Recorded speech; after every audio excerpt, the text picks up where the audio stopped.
Burr. Did the I'm gonna do drive burr. up. Burr. Not talk to people. Hello? Yeah, no, that's it. Walmart. What? Walmart. Nobody can stop me at drive up. I gotta open my trunk and let them in. Isn't it called a drive-through? No, I do drive up. Pick up. Oh, curbside pickup. Yeah. Drive up. Taylor's like, I'm gonna fucking kill you. I'm What is already going losing on? my mind. Hey guys, it's that time again. It's Monday, which means it's D&D time. You know how it be. We're gonna be playing some game called Castlevania. Swear to Christ. Bloodborne. Taylor loses his last brain cell. It's Castle Bloodborne Metroidvania. Hollow Knight. The mother brand's Bug here? Souls. Bug Souls. Oh no, Bugborn. I'm sorry. Hey, my name is Michael. I'm your dungeon master. Welcome to the fucking show. Welcome to Symphony of Sorrow, our 5th edition Curse of Strahd actual play. We are 6 sessions deep. This is session 6. Hello, hooray. And Spooky. it scares me every damn time. Before we get started, Curse of Strahd is a bit of a rough one. There are themes of spooky and also vampire and gaslighting and cannibalism, all kinds of fun stuff, because vampirism is technically cannibalism. I've said it 3 fucking times, Julian, but I have to bring it up. As such, we are using safety tools. If anybody wants... I bit my tongue in the same place again. Ugh. That's the worst. There's some molars. All these fucking characters are gonna have a lisp tonight. Why do you have so many teeth, Michael? It sucks. That's the problem. Why is my mouth so small? Anyway, mouth small, tongue big. Not even true. Anyway, Recap? Recap. Yes, safety tools, etc., etc. I'm gonna warn you. Somebody else talk. Okay, so for the first half of the session, everybody had their own personal Taroka card reading. And I think maybe it'd be cool if we all kind of individually go over each of our readings. Maybe not to like a full extent, but kind of like maybe like the gist of it, if you guys want. So I think Mordecai went first. Mordecai was basically like, she read Mordecai for Filth. She was like, yeah, if you like isolate yourself to try and protect people from you, you're only gonna end up worse, buddy. And he was like, that makes too much sense. Stop speaking truth to me, woman. And left. You're a witch! Burn her! I mean, that's literally like the gist of it, and Mordecai owes someone something, and they are gonna come get it. Probably. Eventually. Maybe they won't miss. Pay with your blood. The next Cassia? person was Cassia. Can I get a... I'm tired. So basically the seer was like, I see that you are a warlock. Will your god betray you? Or will you let that happen? Would you cave into your revenge plot, or would you fucking throw away revenge and elevate to be someone as great as I, the seer who can see all past, present, and future? Your life is a big will they won't they. And Costu's like, fuck you, I'm gonna go kill that man. That's all I want to do. Everybody was relatively like, oh, or Oh, and All I wanna do. And I was really sad to find out that the entire family's dead already. I thought that was already like a great twist. I was like, oh, that's sad. Cassia is full of sad hours. Oh, I go She's next. full grown. Yes. I went next. My Taroka reading was specifically involving you are being controlled, and if you don't let yourself not be controlled, wait, if you continue to be controlled, you will do bad things, and if you relinquish control, you could be a real boy. Made of more than just shadow stuff? Made it as opposed to an individual who is a shadow who is person shaped. What? Yeah, she also said that you failed your first test. I failed my first test, and I think that's when I murdered those two people. Burned 2 people alive. I think that's when I did an arson. I think in my experience in school, you have to fail at least the first one to realize, oh shit, I should be working harder. That's what they tell us. Don't worry during progress reports. When they see that first F, they'll start school, right? When they see that first F, they'll just start actually taking things seriously. Don't worry, when they see that second F, they'll start taking things seriously. We're in the second. Okay, never mind. Yeah, that's how it works. That's how it worked. But the problem is, I don't think Riley realizes that he did a bad yet. Somebody told me that was bad, but is it though? Did you tell people that you burned people alive? No. Okay. Oh. Yeah.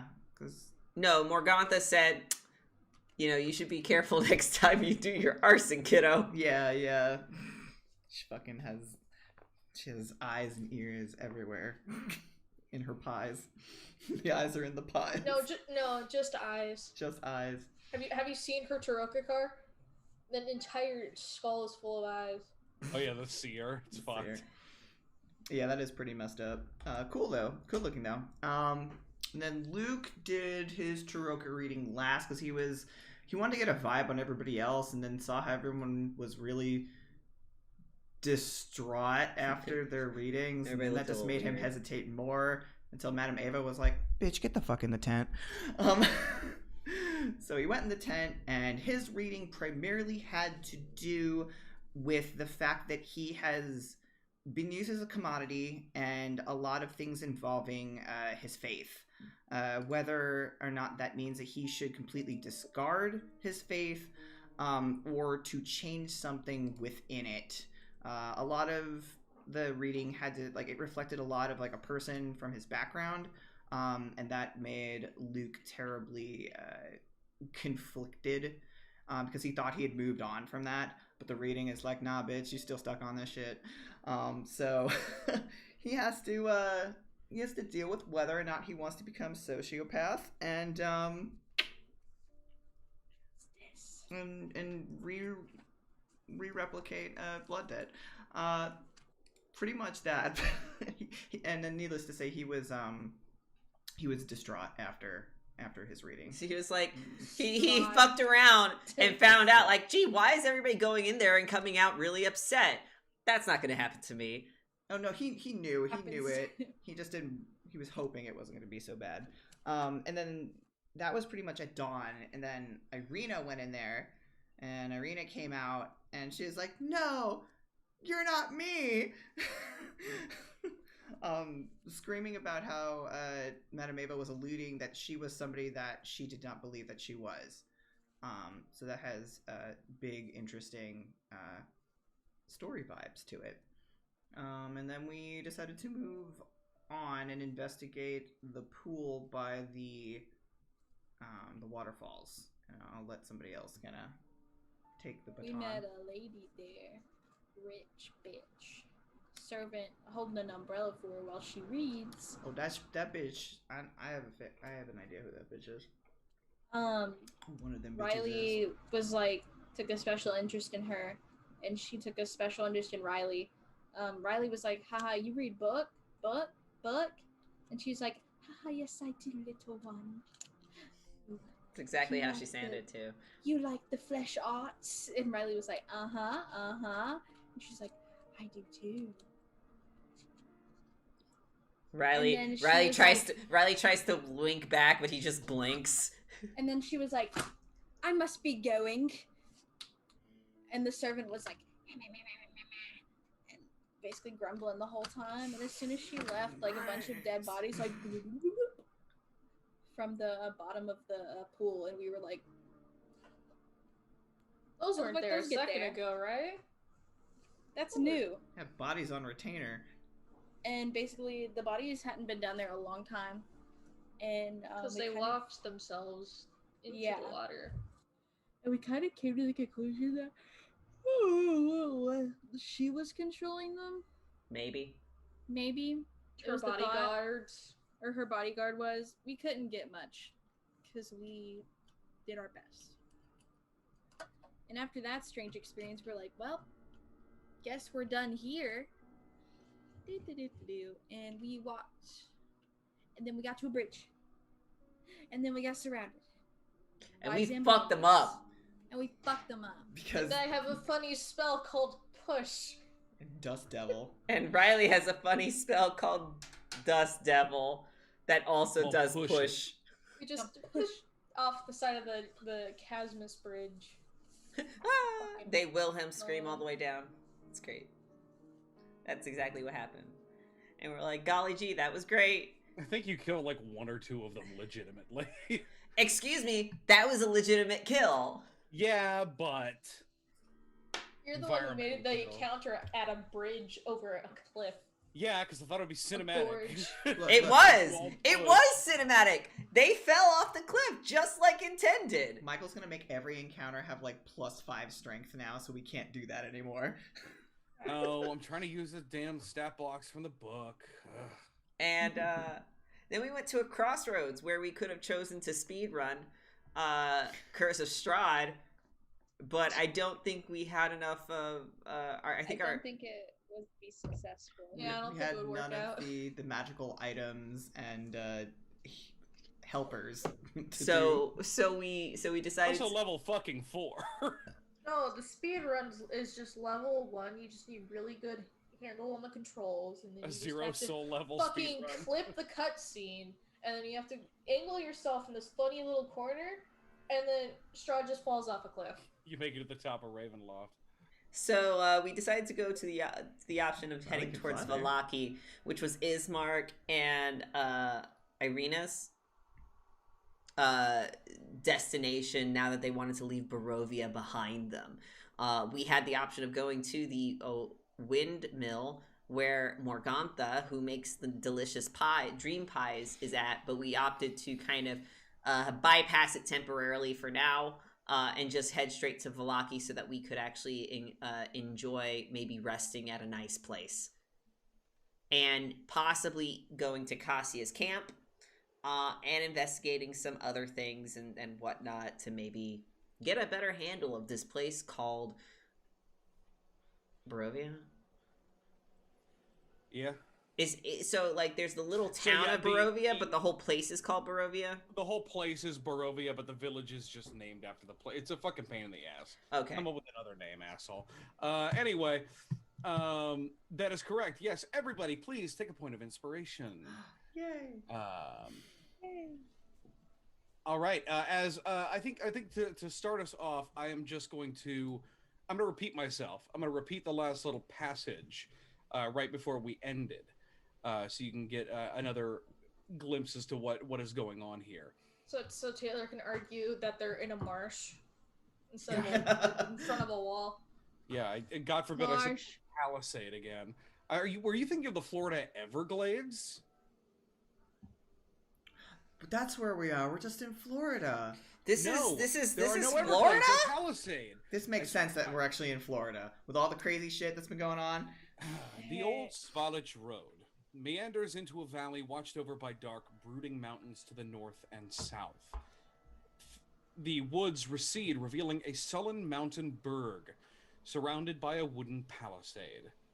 I can't say palisade. Thick fog presses up against this wall as though looking for a way inside, hoping to catch the town aslumber. The dirt road ends at a set of sturdy iron gates with a pair of shadowy figures standing behind them. planted in the ground and flanking the road outside the gates are a half dozen pikes with wolves' heads impaled on them. What do you do? Knock on the front We're gate. right on in. We wave to the funny little men up there, and we just walk on. Yeah, there are two What figures. ho? Randolph. There are two figures at the gate who just kind of like, you can see them noticing you and then kind of talking to each other a little bit. But as you get closer, they can kind of come into view as they just look like... They're playing a game of dead or undead. No, they look like dudes wielding spears and armored town guards of a sort. You can clearly see, like, it's a gate with bars, so you can see through it. And one of them just kind of calls out and says, "Hello, who are you? What are you doing here?" Good evening, dear. We're traveling. At least I'm trying to get back to my camp off there, and they are trying to seek refuge. Traveling this late. Yes, it was dangerous. We've dealt with a roaming horde. He kind of like looks nervously to the person next to him. He says, "You live at the camp. You can take them there, yes?" I'm not sure if they would like more outsiders. The They're gates perfectly are fine. locked after dusk. It's a shame. Is there a way we can convince you? You can escort us. Do you like pie? What? Luke's gonna try to like. Do you like drugs, right? Do you like drugs, right? Luke will kind of like procure from like his bag the extra pie And this is like that he got from Morgantha. Extra old pie. Now I'm imagining this thing is like those brick fucking mince pies. Yeah, dude, Oh, yeah. they last forever. Those things last forever. He will say, it is official policy that we do not accept bribes. It's a gift. Exactly. Besides, you both look very peckish. It's different. And you're gonna like, is there enough room for me to shove my hand through the bars with the pie? No, you just Play-Doh it. Yeah, just like hold it out, like. If you get close enough to the bars to do that, they will brandish their spears. So stay back. Oh, is there sort of like a drawer system where I could put this then? Official policy, we keep the gates locked at dusk. We have no way of knowing that you aren't in league with them. How could you figure out otherwise? I mean, if we do come in during the day, you wouldn't be able to check? If it were day, and you were... Would you like to perform some sort of undead test? I mean, we have holy symbols everywhere. Yeah. And we can just find some running water and walk over it. I was gonna actually ask if there was something I could do with my holy symbol to basically show that. what do you think you could do? Don't ask me to prove that I'm not undead because I don't bleed. Well, I mean, I can channel my god's divine power and dispel magical darkness and sear foes with radiant light. So if I were to do that and show A, that I have faith, and B, if I were to do a big burst of light, everyone around should technically be affected if they were in alliance to him. So yeah, I mean, hey, basically what they were saying, what he was It's about not to say. dusk anymore. I'll pretty much finish his sentence, which is, if you were vampires, you would not be able to come back during the day. I mean, you can't blame them. I mean, they're right. Yeah, but my feet hurt. If we hear, and she'll gesture over to Irina and Ismar. The Barovia's Burgomaster's children. We're seeking refuge as the situation down there is getting more and more bleak. From Barovia. Yes. We have not had contact with Barovia in quite some time. It's because it's practically a ghost town. It's not good. How can you prove that you aren't in leagues with the Devil Strahd? I'm Because- not in league with Strahd. Because I'm in league with someone else. And then and then he taps his holy symbol, and then I guess for like shiggles, like I'll use warding flare because that's basically what that was alluding to. In regards to doing that as a All my display. spells are scary, so I can't prove anything. Yeah, Right. So yeah, you're just gonna do kind of a burst of light, basically. pretty much. Okay. Or you know what? Fuck it. I can do Radiance of the Dawn. Oh, is that your channel divinity? Yeah. Yeah, sure. Yeah, I'll if you do burn that. your channel divinity, mean, you we're can going do to that. sleep Obviously, after this. it's not going to hurt them because you're not designating them enemies. Yeah, this is just proving to them that these are not undead. These are not creatures that are going to take radiant A damage. shaft of light comes from heaven, and Yeah, the clouds part just Lights enough up to the- let a little light through. yeah. Okay. I would like you with that display. Who has the highest charisma? Cassia. Acacia, please roll persuasion with advantage, thanks to Luke's Oh boy. spell. Ink. Bink. Good thing for that advantage, because they see this kind of like holy light and kind of look all of you over, and he just kind of turns to confer with his partner dude, and he kind of turns back and says,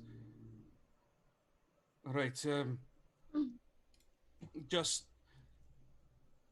if the Baron asks,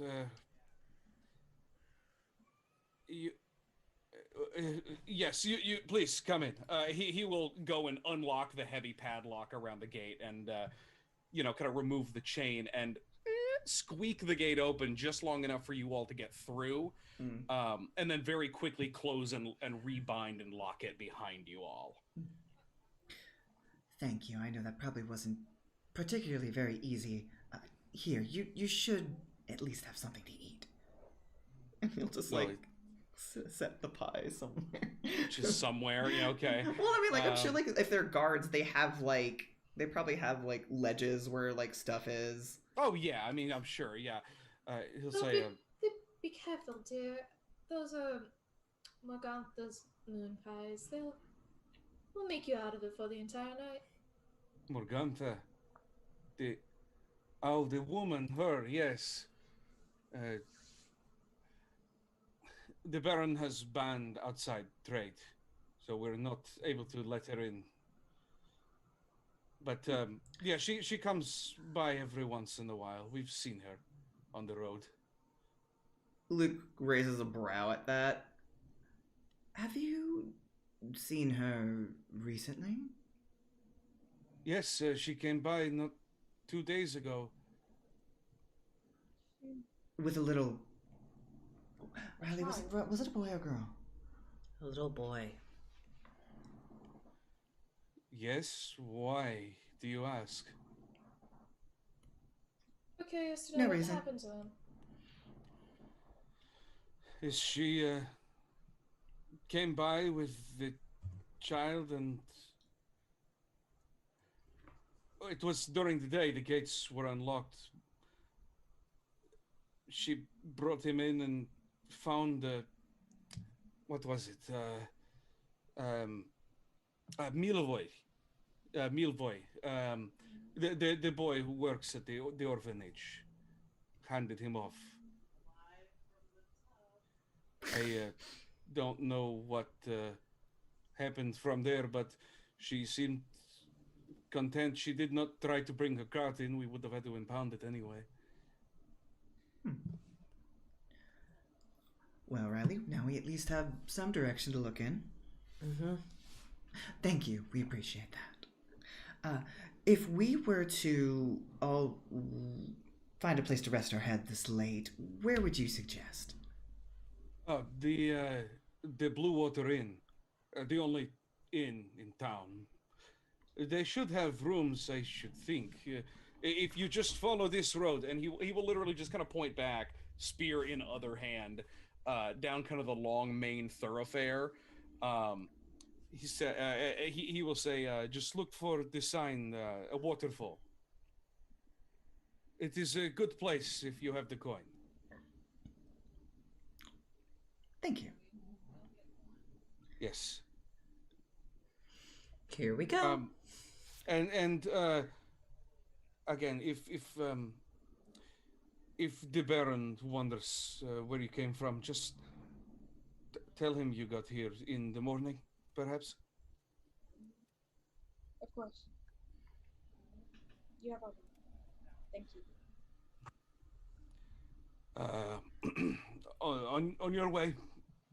And he will kind of turn and resume his guard duty. Roll me. I mean, well, you don't need to roll an insight check. I'll just say, like, this guy is definitely, especially for Mordecai, he's not a trained guard.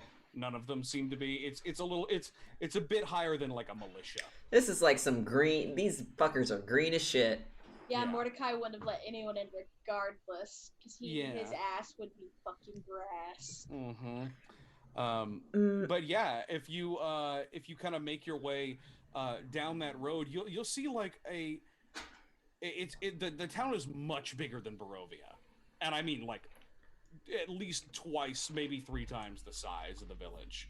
That kind of wooden wall encloses the whole of the village.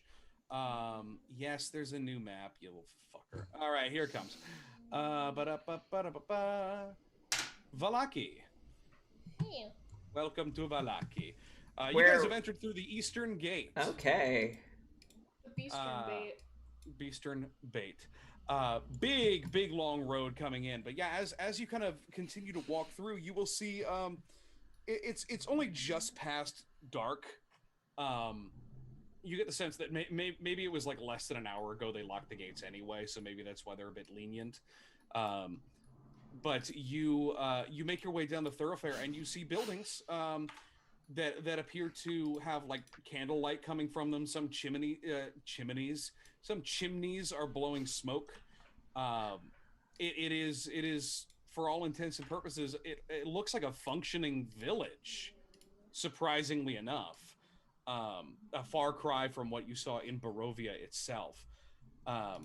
People living here. This town has people in it. You can People walk in by. there? Yeah. Does that mean they're gonna go through the floors, Michael? No, shut up. I hate that video so much. Anyway, you keep moving down the thoroughfare, and you'll pass like a big, like almost like a stockyard, attached to a small shop, that has like, it almost looks like storage sheds. It's like a fucking, like a used store or whatever. What's one of those companies called? Not a U-Haul. Whatever. Oh, fuck. Anyway, it's one of those kinds of places. You'll see like people's like wagons hitched up there as well. It's the place where people dump their cars. It's the parking lot. And as you continue to make your way down the road, you will see at the end of, or rather about halfway through, a relatively large-looking building. Gray smoke issues from the chimney of this large 2-story wooden building with a stone foundation and a sagging tile roof, upon which several ravens have perched. A painted wooden sign hanging above the main entrance depicts a blue waterfall. And written below the sign, you see very pleasantly the Blue Water Inn. You know, it would be a sick twist of fate, as if her father was wrong and she decided just to go work at a tavern during the day. Yeah, you do you say that out loud? Yeah. It would certainly be, well, a nice change of pace, I suppose. Besides, maybe some more of our little raven friends are here as well. You think Okay, it's would you gonna... like to speak to them? Oh no, I can't speak Corvid. Oh, COVID, no. Oh no. I see them. But do you think it's good to blue water in because vampires can't cross running water? Mordecai's just kind of standing there, arms at his side, looking at the sign. Most likely. Wait, are we at the Diamonds have building? strange meanings. You're at the building. Oh, okay. I kind of shrug and stop staring at it. Well, let's see if we can afford to stay there, or if miraculously we won't be able to stay here either. Wow. And you push open the door. Everyone's heads snap towards the mysterious stranger who entered the bar. How's that? The saloon music Is that a good stops. try? Nice, it's cute. Got some water. Actually, nobody's heads really snap toward you. Everybody seems to be pretty busy with their own stuff because the tavern is actually pretty full. You see damp cloaks hanging from pegs in the entrance. The tavern is packed with tables and chairs with very narrow paths between them. A bar stretches along one wall under a balcony that can be reached by a wooden staircase on the north wall. Another balcony overhangs to the east. All the windows are fitted with thick shutters and bars. Lanterns hanging above the bar and resting on the tables bathe the room in dull orange light and cast shadows upon the walls, most of which are adorned with wolf heads mounted on plaques. Who goes in first? Riley, obviously.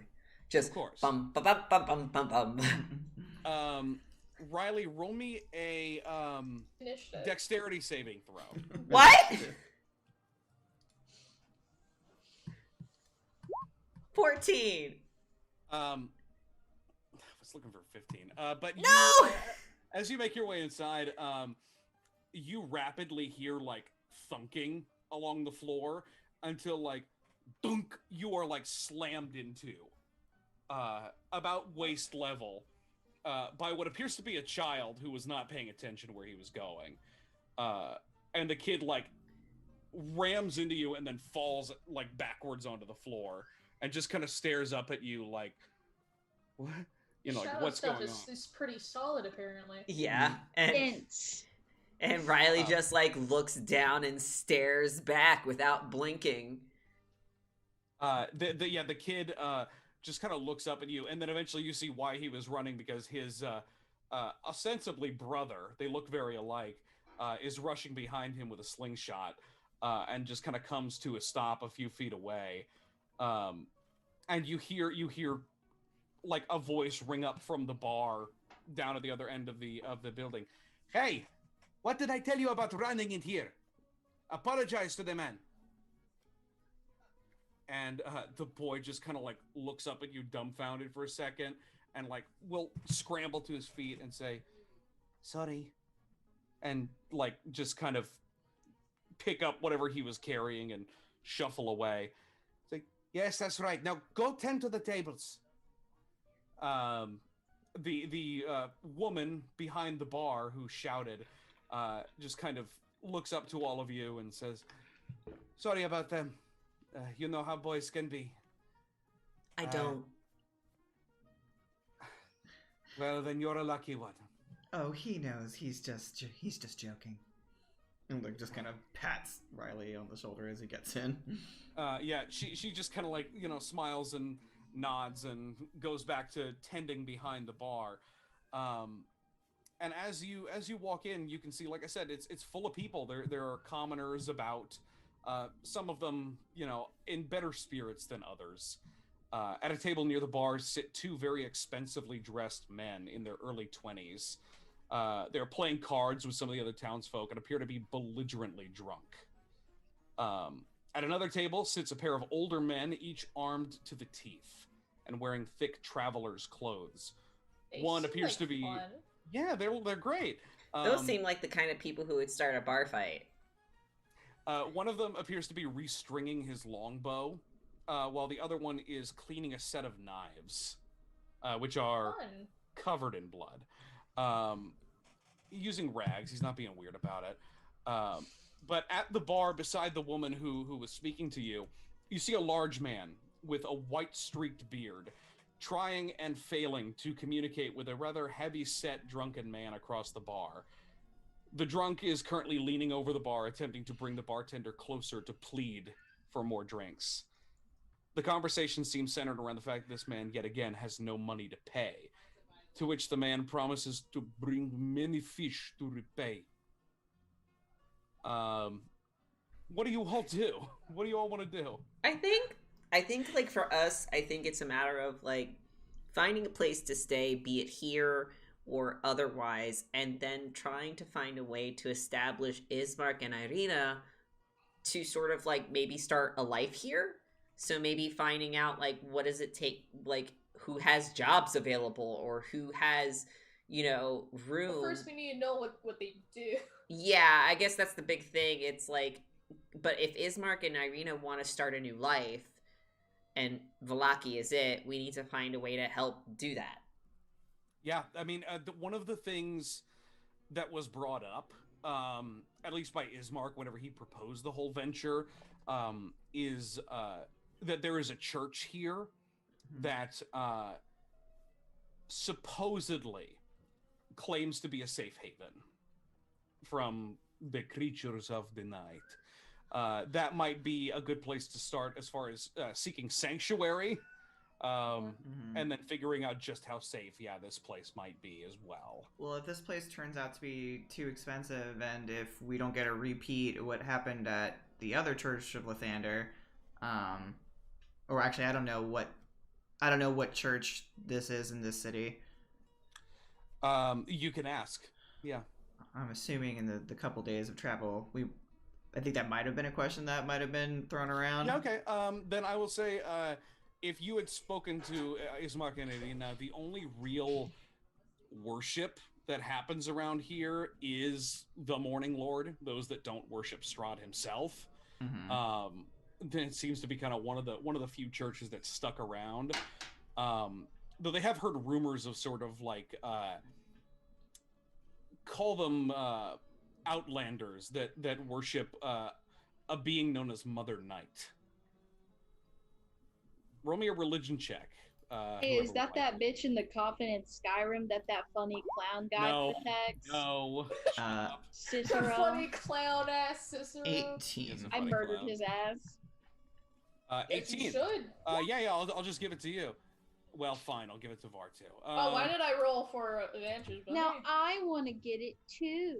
Do it then, bitch. I won't. It's my one good religion check so far. I mean, Cassia, you've heard of these rumors as well, but they don't really seem to stick to one particular deity as far as anybody, like as far as official canon. Just like how people really don't know Lathander by name very well here, they just know the Morning Lord, his title.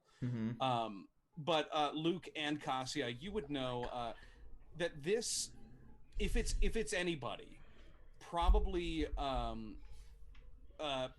could be appended to a deity known as Shar, Shar, the goddess of darkness and the night.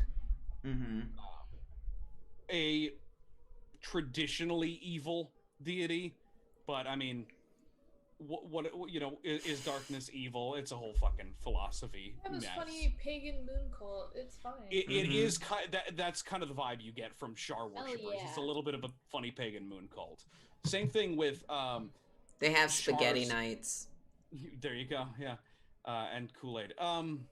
But there's also Shar's twin sister Seluna, who is literally the goddess of the moon.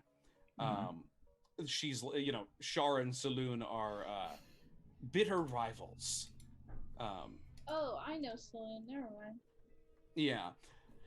Anyway, those are the two religions that you know about in Barovia for those who basically haven't given up on the gods or have fallen in line with Strahd anyway. But you can assume that if this is a real church, it's probably a Church of Lathander. Okay. Yeah, I think, Luke will kind of gesture and be like, well, let's figure out how much rooms are here, and I know that some of you aren't particularly fond of the church, but considering that Irina and Ismark wanted to perhaps start looking for sanctuary there, we could always try.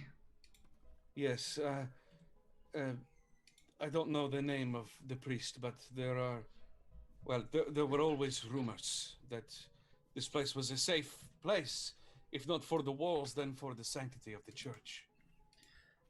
Well, if they have true faith, or at least more faith than in the previous church, that might very well be. Irina kind of shudders a little bit at the thought of the previous church. Yeah, I mean, that is certainly an option. What do you do as far as seeking rooms for the night? I mean, I wanna Mordecai talk will to go those talk rich people. You gonna talk to the rich people? No, I want to talk to the funny gruff men. Yeah, I mean, you guys have free reign of this bar. It's just a matter of who wants to talk to the bartender, or the owners, rather. I mean, Mordecai was gonna go talk to the woman at the bar. Cool, go ahead. So we'll start with Mordecai, and then Cassia can go talk to the Rough Riders, and whoever else wants to do stuff can do stuff. But Mordecai, you make your way up to the bar, and this man, this very tall, very like I said, heavy set, incredibly drunk man, is like crawling over the bar almost. Does trying he smell to like fish and booze? Yes, actually, Nice. exactly Like that. fish. He smells exactly like fish and booze. Nice. He is trying to grab the bearded man's hand in a sense that he wants to make a promise, and I'm gonna tell you something, that sort of thing. But the guy's like, okay, can you just, trying to be as polite as possible, but he looks like he wants to deck this fucker.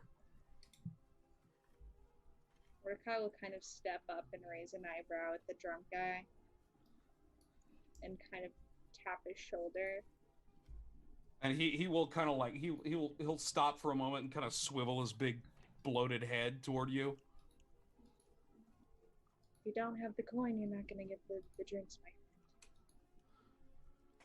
friend. Other people have business. No, I come here every night. I bring fish for tomorrow to pay of all of the wine. Well, maybe bring the fish first, and then you can. But I don't have the fish tonight. I have fish tomorrow. I have good luck charm for fishing. Then no drinks. And Mordecai will turn to talk to the bartender. You turn to talk to the bartender, and after a second, as you're you may be about to open your mouth to speak, you hear this man kind of sidle up to you again and just kind of look very close and say, "How do you know I have no money for drink?" You would have paid. Or you're just being a cheapskate. I don't understand. I promise for bring fish tomorrow if we get drinking today, yes? Mordecai just looks at this guy. And then slowly His looks eyes at the his bartender. eyes blink one at a time. He slowly turns and looks at the bartender and raises an eyebrow And the guy is just he gives you a gesture of it's every night. Sir, would you like me to take him out? It is all right. Bluto, please. Tell you what. Please take a seat. I will bring you something. Yes. No, I was just wondering if you had any rooms. Oh, he was talking to the drunken guy. Oh. How much? He basically didn't want any trouble, so he's just like, okay, go sit down. He refers to the man as Bluto, Bluto. Yes, the same spelling as the funny man from Popeye for some reason. He's a I named guess it's a Russian NPC. name. He's special. He There's has a lot of stat names block. Dude, He has the a fucking stat- bartender in Barovia had a name. Fucking, I don't remember it. He don't matter. Wow. But Bluto will kind of like look with his big fucking fish eyes, and just go, and I bring many fish tomorrow. This is very right for pay of the drink. Yes.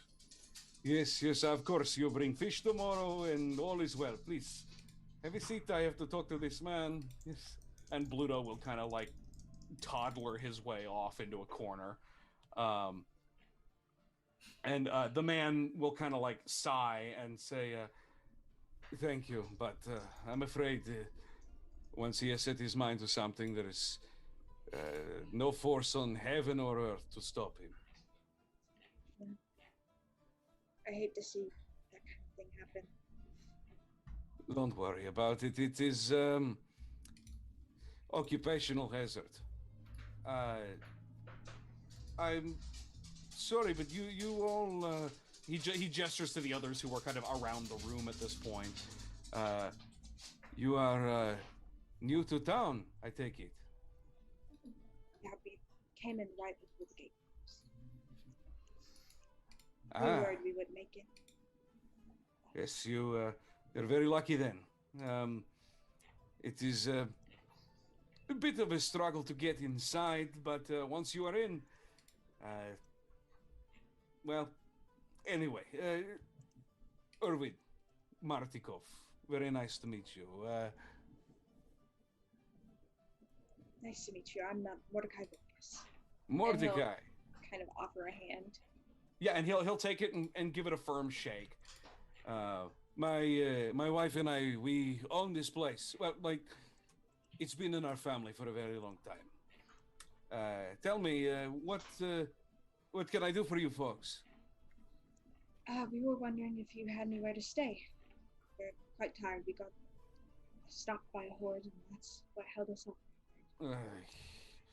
Yes, we have plenty of rooms available. It is one electrum per person for the night. Includes a meal.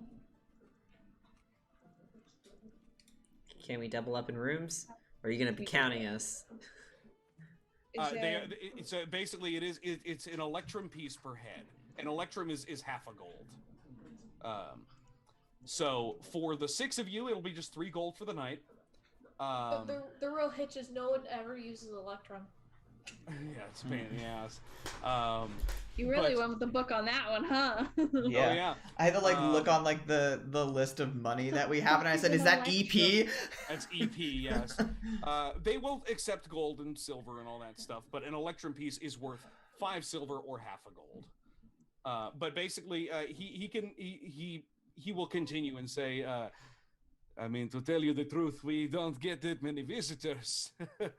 Most of the people in Vallaki live in Vallaki. There's only one other patron here staying in the room, so we have plenty of space available. A few of you might have to share a room if you don't mind. That's fine. 2 of them are brothers, so Ah, I'm sure they perfect won't mind. And brother and sister. So. Yes, well, whenever you would like, we can take payment up front, get yourselves a hot meal, and then show you to your rooms. If it's 3 gold for all of us, Mordecai will go ahead and pay. Okay. So Just they can plop be the getting 3 their down. meals. Yeah. Awesome, yeah. If you slide 3 gold across the table, and he'll say, well, not often you see gold pieces. But yes, your money is good here. Please, whenever you like, have your friends take a seat, and we'll bring out some soup and bread for you. Of course, thank you. And if there's anything we can do for you, I'll lend. No worries. Oh, no, I should say, we just got some more meat in. If you would like steaks for tonight, just another electrum apiece, I'm afraid. Bit of a pricely commodity. How are we going to get Hold on. money? Thoughtfully. And I'll just say, I keep I'll see working what for they- Morgantha. But yeah, you How would you do that? I have 15 gold on me. I don't have any. I have one Your silver mommy piece. has all yours and You didn't start off with any money? No. You should have been character Why? creation. What was your background? The haunted one only gave me 1 SP. Really? That's less than Fuck. you get for being an urchin. That's fucking funny. Urchins have more success than that, I guess. You'll get some money at some point. But anyway, Gotta loot bodies. yeah. So Mordecai, you've had your conversation with Erwin Martikov, Erwin with a U, who talks about the fact that he owns the place with his wife, who is ostensibly the other woman behind the bar, or the woman behind the bar, rather. The other one. What was the bar called? The bar is called the Blue Water Inn. Blue Water Inn. The Blue Water Inn. Kasia, you wanted to go talk to some men. I'll talk to some funny men. I want to see what's Sachet there. That's Yeah. the only way to walk. Just start with a persuasion check of your walk and just have them already have positive attitude about you. That's called a performance. It's called make a I grand don't want to entrance. fail. Fucking. I It is a twist my performance. ankle and my heel goes. Wouldn't that be funny though? Because then if you fell, then they'd be like, "Oh shit, lady, are you okay?" And then you'd be like, "Ha, hook, line, and They sinker have to anyway." toss all their blades Yes. everywhere. You'd be like, "Ha, I got them." No. Wow. Okay. They're there. They're doing the thing I said they were doing. What do Right. you do? She's going to approach and put her nails, her nice nails, onto the table. So, I see that you're a couple of mercenaries, or maybe hunters. The one who is restringing his bow will just kind of give you a bit of a nod while he's still kind of focusing on the, getting the loop just right and then fixing the tension and then undoing it and re-fucking tying it and doing it again a couple of times. The one who is cleaning his knives is just kind of working on that. But the one with the bow, of the two of them, seems to be the charismatic one, considering the fact that he answered you, kind of. What do you hunt? There's so many things out there. Wolves. Wolves. Oh. The car. We hunt. Sorry, that's mine. And he leaves the bar. Whoops. He goes to the parking lot. I left my horse unlocked. Nay. Nay. So, imagine Okay. somebody comes up and bothers your horse and it just screams. They start honking. I mean, don't they do that though? I don't think I've ever heard Kinda. a horse scream. I don't think I've ever heard a horse scream except in a western. You haven't? They're loud. I don't like horses, so anyways. You hunt wolves. They range in so many sizes. What are your favorite ones? Brown, gray, The big timber. ones. Whichever one brings us the most coin for its head. I'm assuming that's the biggest. And he will kind of take a moment and kind of like clutch the string with his other hand that's holding the bow and just point. And if you turn around, you'll see the wolf head hanging above the door itself appears to have belonged to a dire wolf. It's clearly the biggest one here. He said, he will say, that one head is fed for a week. And he will kind of like run his hand along his bow and stop when he reaches, like, you can see it's all like notched up, like it was hit a couple of times or whatever. And then he will stop and tap one of the notches. This one. And its kin. The next 3 notches down. You get the sense that every time he makes a kill, he notches his bow. What a badass. How cool. Oh, that's big wolf. They've given me so much trouble in the past. It's amazing how you can just go out there and hunt them. Wow, tell me more. Runs her fingers down the wood of the bow. Get splinters. Splinters starts to bleed profusely. Oh, infection. Yeah. It's bloody work. But it Imagine. is good meat for a living. Do you happen to sell your meat to the bar, or do you just keep it to yourself? Sell your meat. But I have 15 gold from my background. But he will say, we just sold our last bit. And the other man who has kind of still been cleaning the blood off of his like flaying knives just will say like, least bit. He just says that apropos of nothing. What did he say? He will say the same thing. He'll just say last bit. Yeah. Oh. But the first man will say, we take what we need, but gold is better currency than wolf. That's true. You can get more places with gold than you can a wolf. You say wolves give you trouble on the road. I was looking for a small child that belongs to one of my friends. She happened to sadly run away. I got onto one of my horses and went on off, and suddenly I was surrounded by them. It was a miracle that at least I survived. The poor horse, she couldn't make it. Yes, wolves are very good at running down horses. This child, where did you lose her? Over in the Sony camp outside. She said she was gonna go to the falls, but I checked there, and day and night I've been searching for them. Didn't make it. No chance. That's If what I she's thought. not been found, she is gone. I believe so, too. It's a shame. Yes, there was some hope. I was wondering if you can possibly keep an eye out on your hunting. Yeah, we come back yesterday night. Yesterday night, yeah.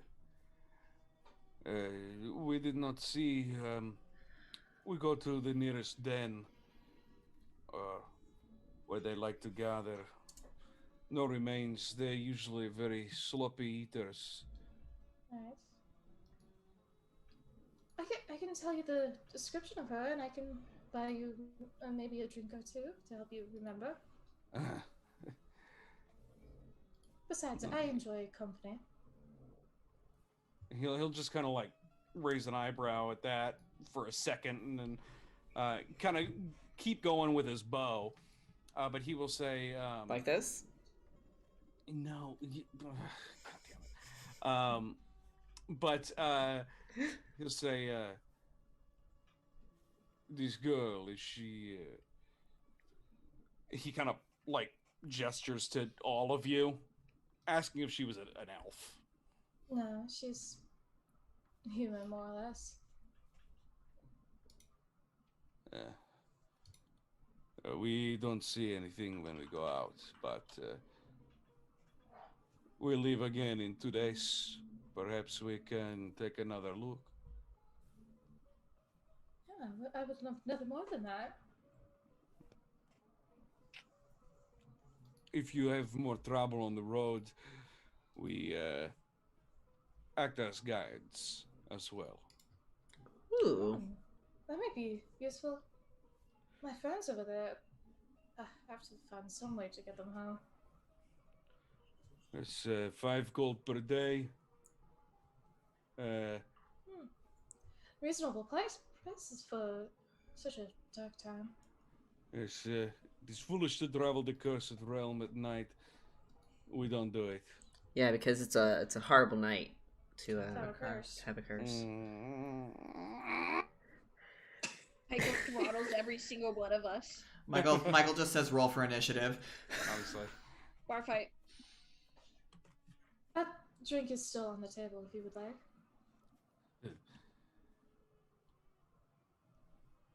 He kind of looks to the other guy, and the other guy just like says, "If you want to buy, we might be able to help you out a bit, but I'll be honest, we not see this girl. But if you need to know the lands, we can maybe provide direction." Yeah, of course. Thank you. And she'll do a little spin before walking off to the bar. Roll me a perception check. They looking. They hate to looking at your ass. They hate to see you leave. I mean, they love to see. They love to watch you go. They don't even pay attention to the spin. Oh. I'm sorry. These men are focused on the craft of wolf hunting. Wow, they are so into their phallic objects. Married. Or they're You married. see those Oh my bitches, gosh. those fucking men that hunt a ton of like coyotes and then like hang them on their fence. I mean, also, yeah, That's you do cool. have all those fucking wolf heads out in the town on pikes that they might know something about as well. But yeah, if you go and grab them drinks, the cheap stuff will give you. How much does it cost? A cheap my tongue.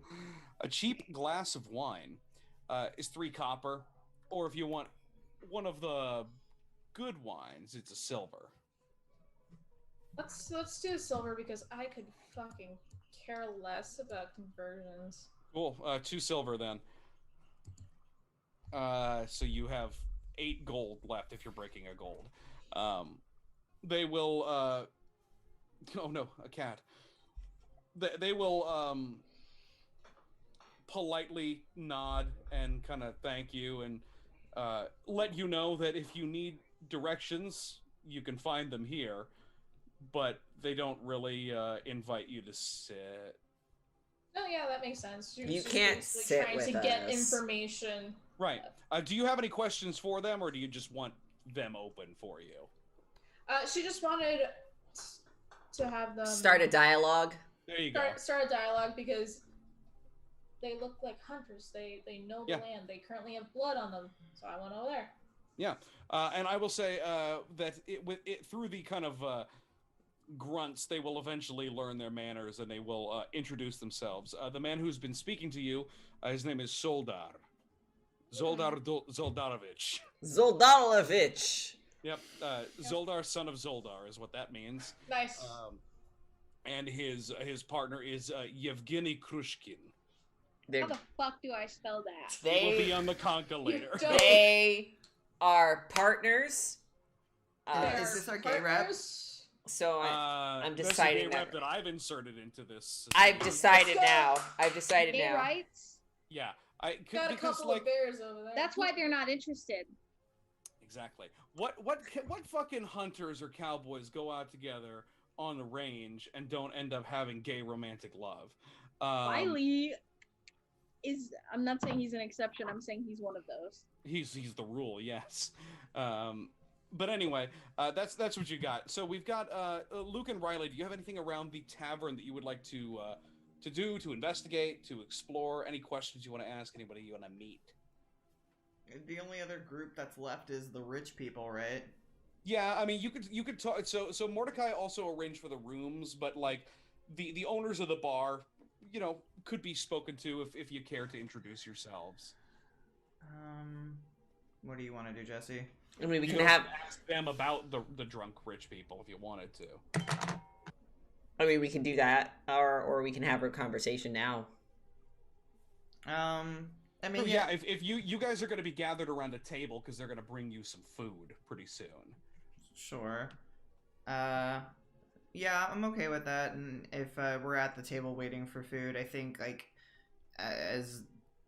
I guess to do like a precursory, at least listen in on the guys. I think while Luke, probably over the past like couple days or whatever, if Irina has shown like interest in Lathander, he's probably been trying to like teach her bits and pieces of things that he knows.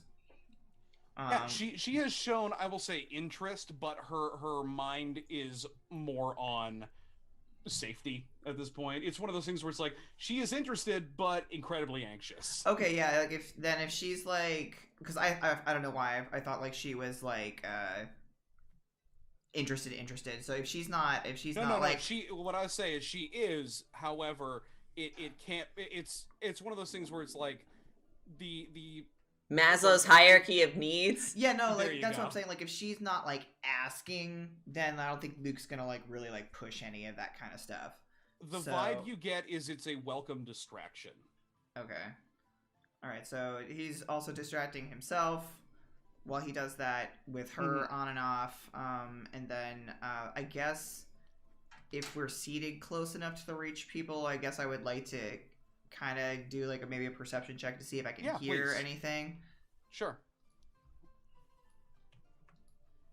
Natural 20, 24. Yeah, they are like I said, belligerently drunk, kind of having a game of cards with a couple of randos around town. Other maybe slightly stuffy, not stuffy, but you know, well-to-do looking folks, as well-to-do as you can look in a village like this. But they will they're basically talking about you get bits and pieces about how the last festival was such a joke. Now they're gonna have rotting wolf smell in the streets. Was there a festival happening? Talking a lot of shit about the Baron, basically. Okay. Which makes some of the other people at the table that are not the two men slightly uncomfortable. Okay. Interesting. Do they allude to them just participating in this festival, or do they allude to them working in this festival? I guess participating. Just participating. Okay. Spectating. We shall say. Okay. And then the fest, like, do they say like where the festival, like, was it like within the city walls? Yeah, basically, you get the sense. I'll tell you what. I'll make it a little more specific. Now the town square will smell of rotting wolf. Interesting. I guess Luke will kind of hear that, and then he'll kind of lean towards Irina, Ismark, and Riley, and he'll be like, "It seems like maybe our wolf problem is on the inside too." And his head kind of like nods back casually to the belligerent rich people. You think they're getting into the walls somehow? I imagine if anything tries hard enough, it could get inside. Or if someone's letting them. Irina looks a little dour at that thought, that like the upset that this might not be quite as safe as possible, if that is like a possibility. Mm-hmm. But basically, Ismark will say, well, I'm sure the town square might have remnants of whatever this is. It seems like they have, a handle on it, as he looks at all of the wolf heads on the wall. There is sort of a plethora of dead wolf in the area. So perhaps maybe it was more of a minor inconvenience. But we could always go look. I mean, maybe it's on the way to the orphanage or the church. Yes, we need to know everything about this place before we decide anything. I think that's completely fair. And he will just kind of like, you know, give it a bit of a nod, and then did you want to have this conversation with Riley privately? Whatever this conversation is supposed to be? I guess that would be up to Riley. I guess. Oh, this is Riley's conversation. I see. Well, I thought we were going to talk about our readings. Mm-hmm. So I guess it's a matter of you whether or guys not we will want eventually to. get back to the table. Yeah, like if we all want to do it as a group, then yeah, we can. Then everyone can participate in that. Sure. I mean, yeah, you guys are going to sit down and have some food. So you are all at some point in the night, so around the same table. I get And called for food. Urwin.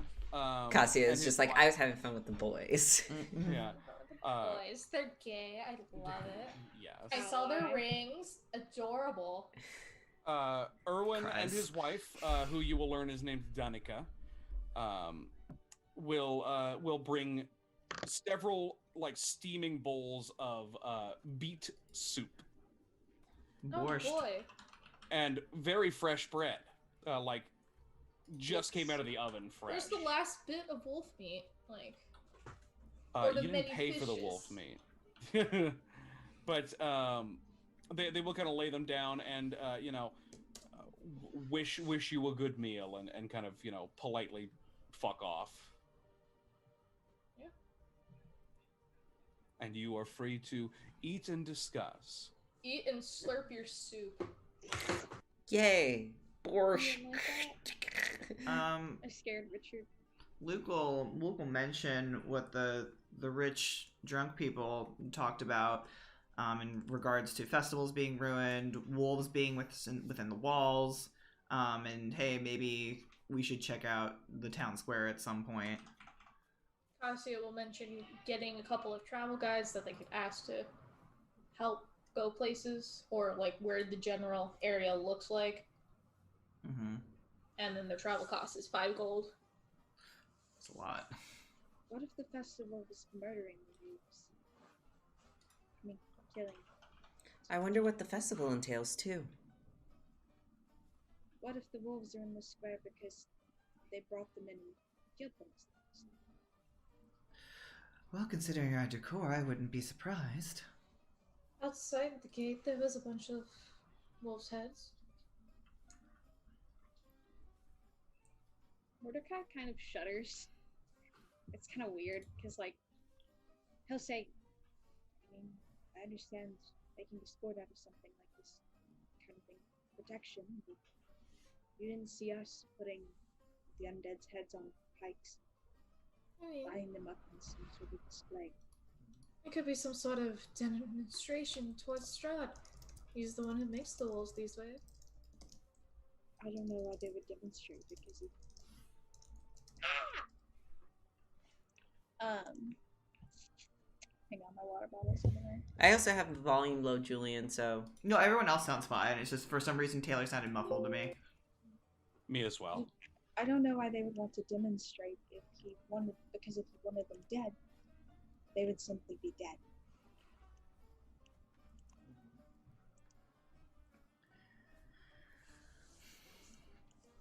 I'll shrug and kind of take a sip of some soup, feeling awkward. Well, Sorry. No, I think it's fine. I just think that we'll just have to look in the morning. Maybe more people will be able to talk in the morning. Only a few people are here. There's a lot of people here. Various stages of drunk, but Well, that's not a very good talking... It's not easy to talk to people when they're drunk. It could be very It's- easy. It depends. I mean, you can get them to say all sorts of things. Inhibitions are quite low. Well, Cassia, you could always invite more new friends. As he kind of just gestures off to probably the loud corner where the Chads are, the other Chads. Can... I don't know about the rich folk. They always either have various reactions at me. I'd rather not deal with the rich. They leave a bad taste in my mouth. Well, that's fine and all. We don't We don't have to. That's why I was eavesdropping. As he kind of like another loud like laugh and slam of drinks from the rich people's table. Mm. This is a poor people's house. They're gentrifying the neighborhood. Riley will say, will sort of like notice that there is like silence, maybe a lull in the conversation before saying, "The fortune woman said I was a puppet." Who's controlling you? I don't know. That was out of nowhere. Luke kind of looks over towards Riley at that. Was there any mention of a woman?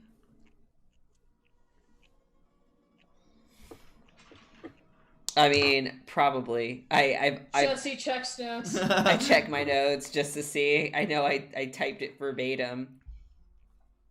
But, no. He was a very gender-neutral puppet master. I drew a smiley face on my hand. Maybe it has something to do with your, Don't bring him into this. Maybe it has something to do with your powers.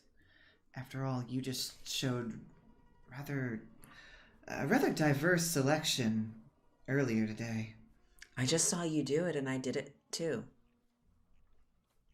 As like imagine Luke's eyes kind of flick over to Cassia briefly before saying, "I don't think that's common."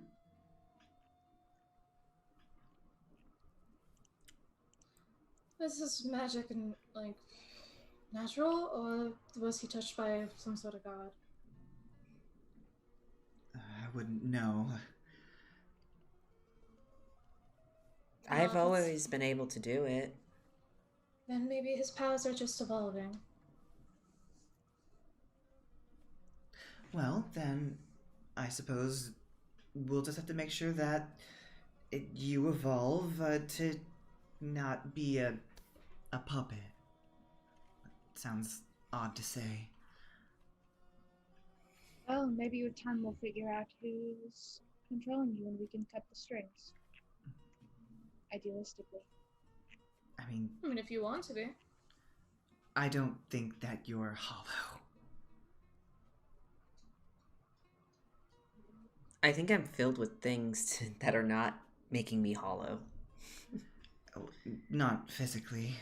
He kind of he looks almost like bashful at that and down to his food. Mine. Well, my reading was about things that I can't exactly control right now. In fact, I feel like a lot of it was outside of Barovia, so.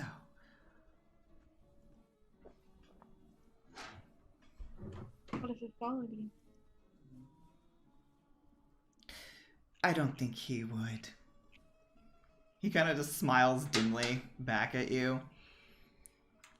He might have come from here, but I think he left for a very specific reason, and honestly, I don't want to see him. What if it's a metaphysical thing that's following you? What if it's just your past traumas come to haunt you? Luke gets that middle distance stare for a brief moment. So he thinks about other things. The fucking illusion. Yeah. Possibly, but I wouldn't doubt if that wasn't a part of the rest of your readings as well.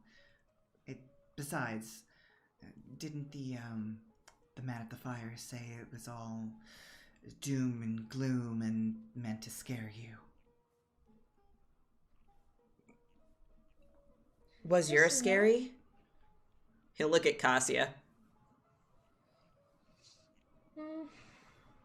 It was more encouraging, actually. She basically told me that my quest to, how do you say, avenge my loved ones would make me more mad than I am, and I would be able to never reach some sort of ascension if I do. Anger begets vengeance. Vengeance begets desire. And she started to question my patron, and then I just stopped listening. Who is your patron, if you don't mind me asking? You wouldn't have heard of him. Try me. I've read a lot of books. You wouldn't have heard of him. He's kind of... She's kind of different. Cassia, you don't know its name. Oh no. You know, just that guy. Huh? I don't think you would have heard of him. Mostly because, well, I've never heard of your god. Sure, I've seen his bright and glorious chapels everywhere. It's in a time of many people's needs, they're just never there. So they must not be real. Your patron's not real? No, Riley, I think she's trying to tell me that mine's not real. I think there are a lot of real gods. I concur. It's just that not everyone has to believe in one particular thing. I was just curious about yours is all. You know, the whole bad stigma about warlocks and patrons and them owing things that tend to be darker wow. sometimes, and, you know, they sometimes can evolve into dark, derelict paths is all. Matt's just trying to help me gain power so I can go avenge my family. That's all. What happened to your family? Strahd, and I would much prefer if we stop this conversation.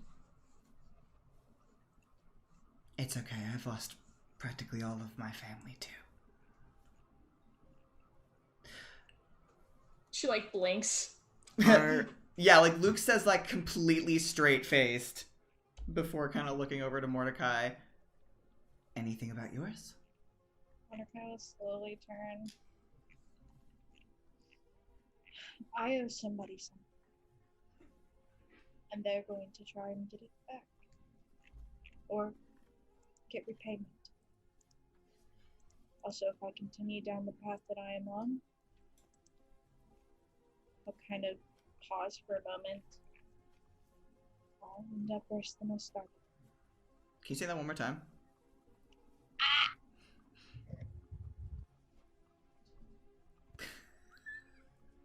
I'm sorry.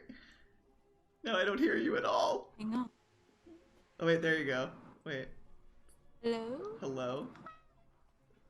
Sorry, to There's do a lot of Mordecai's feedback voice, suddenly. This is like you doing Taylor's voice. I do it quiet. I'm sorry.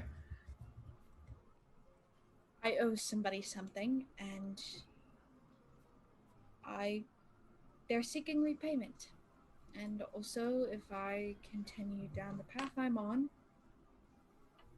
I'll end up worse than I started. Does this person owe you something outside of Barovia? Oh, I owe them. Sorry. Oh. Do you owe someone outside of Barovia? Sorry. No, you're fine. Presumably, but who's to say they won't end up here too? I haven't seen them since. Have you ever What kind of considered stop? if the worst was for the better? If the what? If the worst was for the better. She told me that it most certainly was not.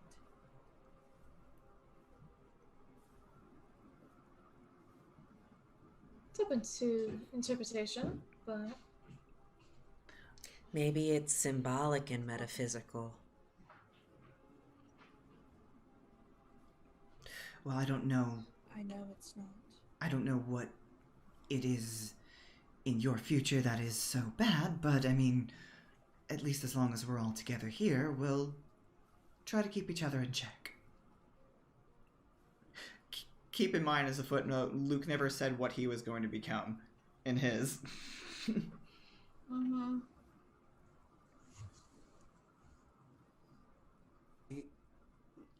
I'll become more of a monster than that I hunt, is what she told me. And I don't think I want that. We can't believe what we hear from her. Cassia is right. Why not? It must be up to interpretation. She tried to say that my life was not mine.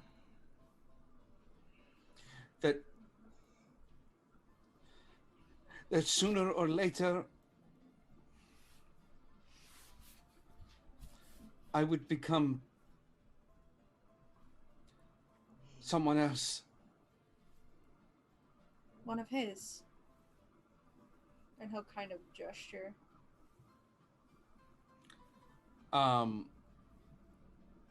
She like this is more cinematic than anything, but fucking we flash to her reading, and the card is flipped over, the innocent, and then the cross across it is the Dark Lord. nice. Yeah, right. That sounds heteronormative. Shut up. I put your gaze in the inn. That's not enough. That's the representation you get. It's more than the book gave us. Oh, Yes, yeah. it is.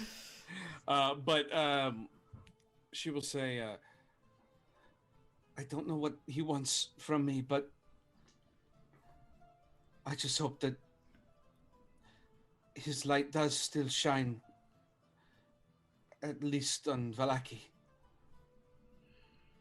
Well, that's what we'll find out at the church tomorrow. Why would she put so much stock in a religion but not as much stock in a divination? Is it not the same concept? Blind faith. I suppose it depends where the information comes from. Sorry, Irene, I didn't mean to interrupt you. I don't know. That's the thing, is we only just meet this woman, and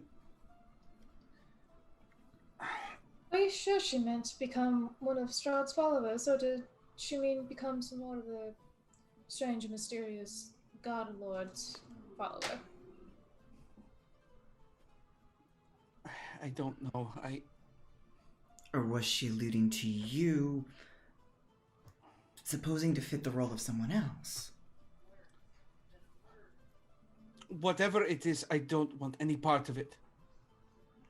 The point of the readings, my dear, is that she tells us what she sees, but it can still be changed. Well, We're good. not trapped.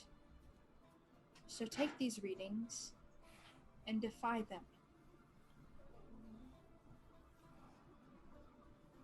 Right. Fate The church can be tomorrow, changed. then. I promise. And she will just kind of like she will take that last line from Mordecai, and just kind of sit with it for a bit. She has finished eating for tonight. There's still over half a bowl left if somebody wants it, but she will just kind of nibble on bread for the rest of the meal. And unless you all have any other questions or any other information you want to gather, then we can send you off to bed with your supper. Any other talking that anybody wants to do tonight? When we all start getting ready for bed, Mordecai will find Luke. Mm-hmm. I imagine Luke probably does like morning, like nightly ritual stuff. Yeah, like brushing his teeth and stuff. I was gonna say brushing his teeth and combing his hair. I'm saying like the stupid religion stuff. Oh, real ritual. He kneels But- next to his bedside. He's praying. If I In his die mouth before guard. I wake, I pray Lathander my soul to take. So, I will let you know the way that the bedding situation is going to be is it's going to be the four of you to a room, and then Irina and Ismark will be in a separate room. 4 people to a room. This particular room, I'm literally looking at the map. It's a big room for 4 people. Oh, okay. Oh, that's How very many private. bed? It's got 4 bed. There's only 1 bed. No, it's got 4 beds. You're fine. My fanfiction. It would be fanfiction if we were all in separate, like, in pairs. Yeah. But yeah, Luke's probably doing his nightly ritual shit, so kind of bleary-eyed. Imagine do a nightly ritual. You just stare off into space and then that's it. Yeah, you try to page your boyfriend, but he decides when he calls. And then you do this, waiting to feel his claws. And you just look up into the distance at a single tear. And then Luke and Mordecai are And like, then you feel Staring it. You okay, Staring bro? out the window longingly. You're just staring at fucking Castle Ravenloft. Yeah, you just- Out there. Beneath the pale blue night. I was gonna say a grill is a grill. But anyway, Luke's doing 3 Hail Marys. Cool. And I I'm gonna take imagine that time to go taking shots. get food. I have this image in my head, and I'm so sorry in advance. But when I thought of like Mordecai finding Luke, I imagine the scene in Hannibal Hold on, I gotta, where I Will gotta is save leaning the- against the ladder in Hannibal's office. Hannibal walks up real close. I don't know why. Taylor's lost it. Anyways, Mordecai finds Luke I mean, we're all in the same room, so separate from everybody else, preferably. I mean, yeah, he's just in his own little corner, like he's just. Riley's got. Cassia's drinking with the wolf people. Riley is going to learn how to play that card game. Is it smart for us to leave Irina Oh, and okay. Ismark Hell alone? So where's the ladder in the scene? Shut the fuck On up. the bunk bed. Yeah, you guys spend the night turning your beds into bunk beds and you don't get a long rest, but you have so much room for activities. Yes. Mordecai will kind of find Luke with his arms crossed, not kind of looking more curious than anything. Mm-hmm. And He'll like glance over, probably like somewhere in the middle of his I don't know. Imagine him doing something with candles. I have a priest pack. I'm sure there's candles in it. I'm doing I stuff. think there's candles, candles. yeah. Candles and fire. And he kind of Ooh, glances what over. kind of Scentsy candle did you have? A what? It smells What like kind of fucking Scentsy? wax. Oh, I don't like whatever vanilla. It smells like wax. It's warm cinnamon. Warm cinnamon. it smells like Christmas candles.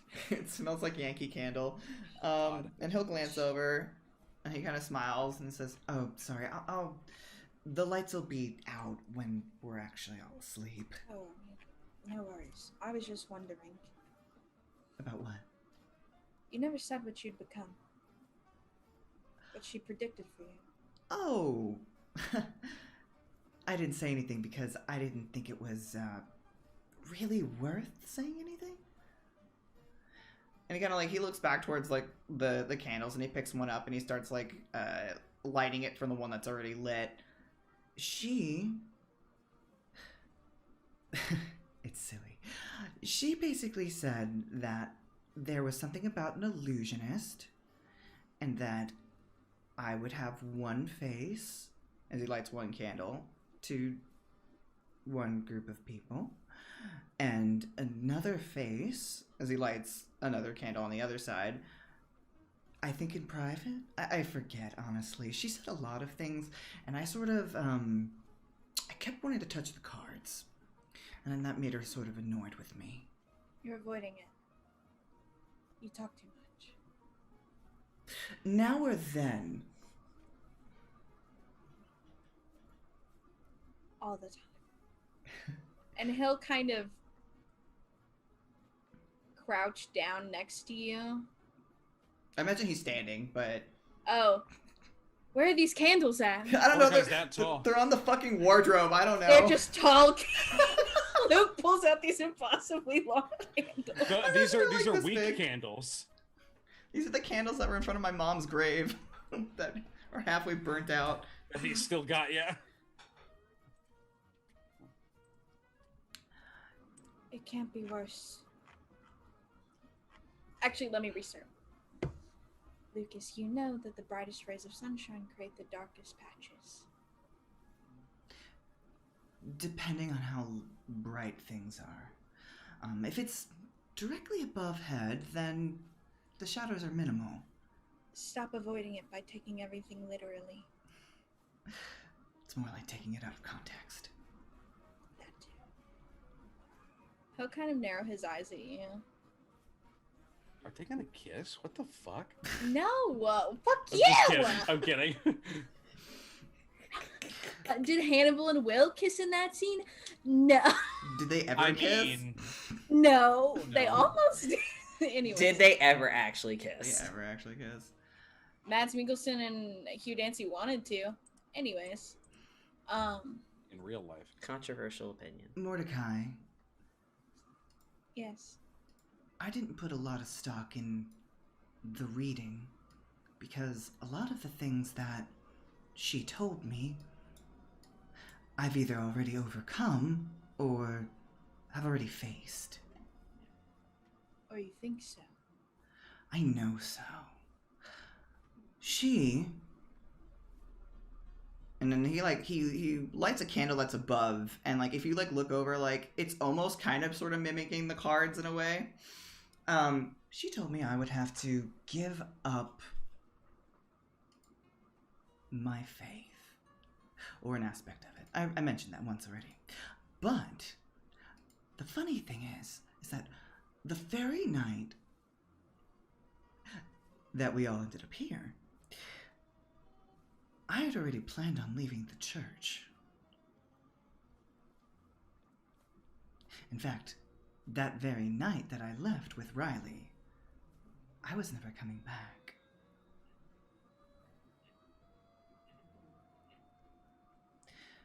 And the thing that I would have to give up, and again it gestures back to the one candle that's on the left-hand side, is that I'd have to give up the strict controlling aspects of religion. I haven't told you much about my mentor, but he was awful. He for years told me that I was a second coming of Lathander. Now I know that's not true. He was grooming you to do what he wanted you to do. Exactly. And from what little I've understood of the church outside of the spires, things are run a little bit differently. So, I've already given that up. So, I just feel like I've faced a lot of things already in the cards. So, that's why it wasn't that important to me. I'm more concerned about Riley.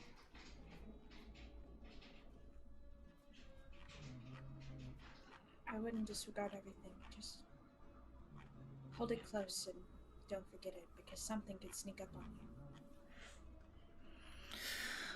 I dare say it already has, and it likely will again. Let's just hope that the people in this next church,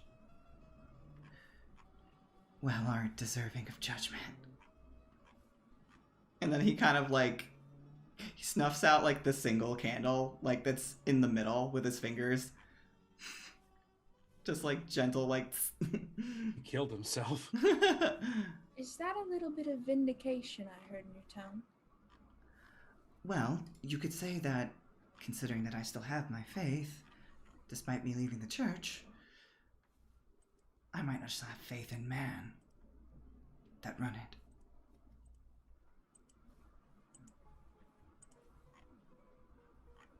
You want to reform the church? Oh, no. Definitely not. The things that I want to do are a little bit more personal, and I don't think I'm ready to talk about that yet. Understandable.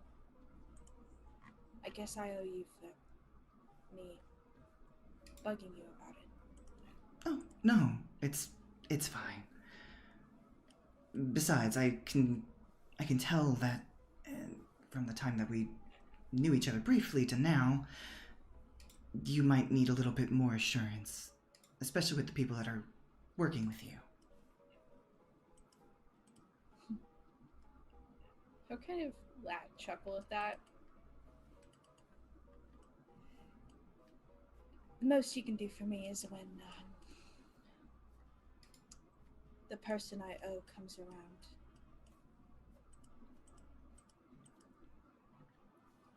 Make sure that they get what they want. You know, I was meaning to ask that.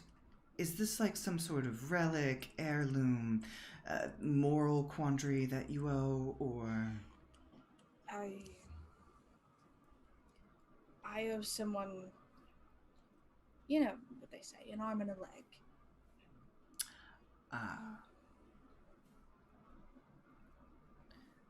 Well... It's kind of why he'll cringe thinking about it. It's kind of how I ended up in Daggerford, where I was inevitably swept up here.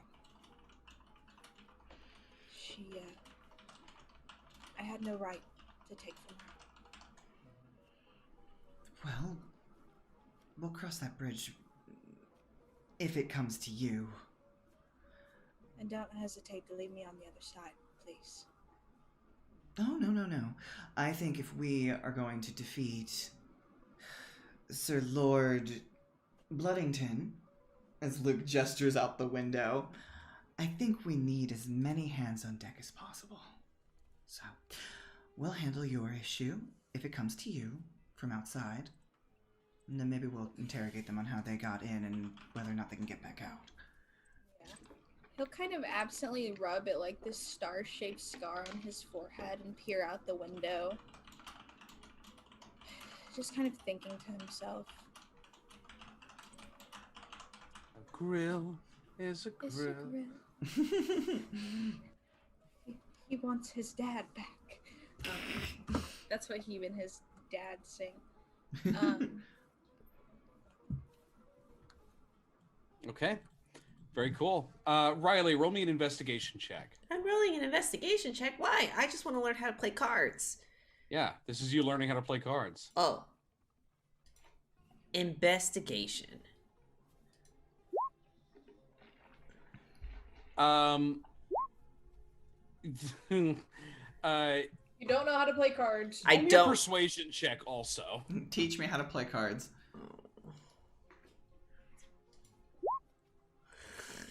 You lose your silver piece, No. but you think you have a grip on the game. No. It is a variation of Three Dragon Ante. I don't know what that is. Yeah, I don't either. I just know it exists. No. But you definitely get the sense that you were hustled by these two drunk motherfuckers, who introduced themselves as Dumb and Dumber. yes, no, Carl and Nikolai, not your Nikolai, a different one with a K. And they talk about how lucky you are to meet them. But anyway, Really? yeah. They talk about how their mother is one of the pillars of Valaki. And that's pretty much all you get, because they're drunkenly slurring most of their words anyway. Okay. Okay. But eventually, you all get a rest. You all take a long rest, get your hit points and your spell slots and all your funny stuff back. And I would love it, if possible... Roll a rouse check? No, don't roll a rouse check. Can we take a 5-minute bio break? Yeah. So I can go wash my dishes. Yeah, go Wow, wash your thanks. dishes, Get a get a cup taco. of coffee, get a taco. I'm gonna make gonna go to the bathroom. oatmeal. Hooray! Okay. 5 minutes, everybody. Hold on. Wait. You. And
Julian said, I'm gonna go put the thing on the tacos. Because Julian's grabbing another taco. But I swapped over anyway. Wow, great. Hey, we're back, kind of. Julian's doing a taco and Jesse's boiling water, so stuff's gonna happen. But we're here. Stuff eventually. I have a cat. Hungry happen. That counts. Yeah, it's okay.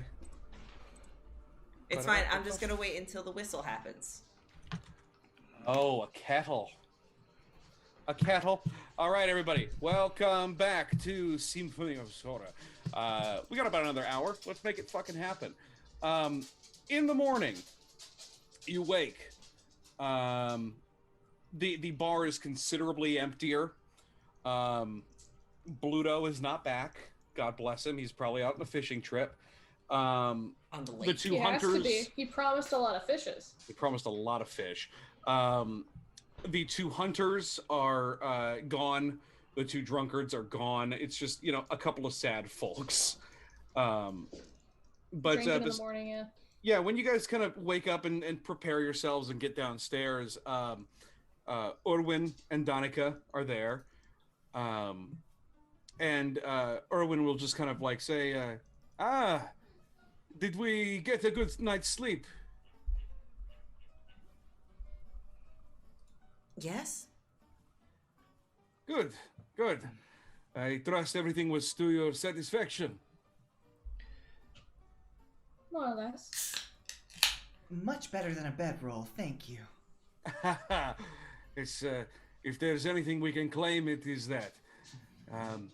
Now, no worries. If you need the rooms for tonight, I'm sure they will still be open.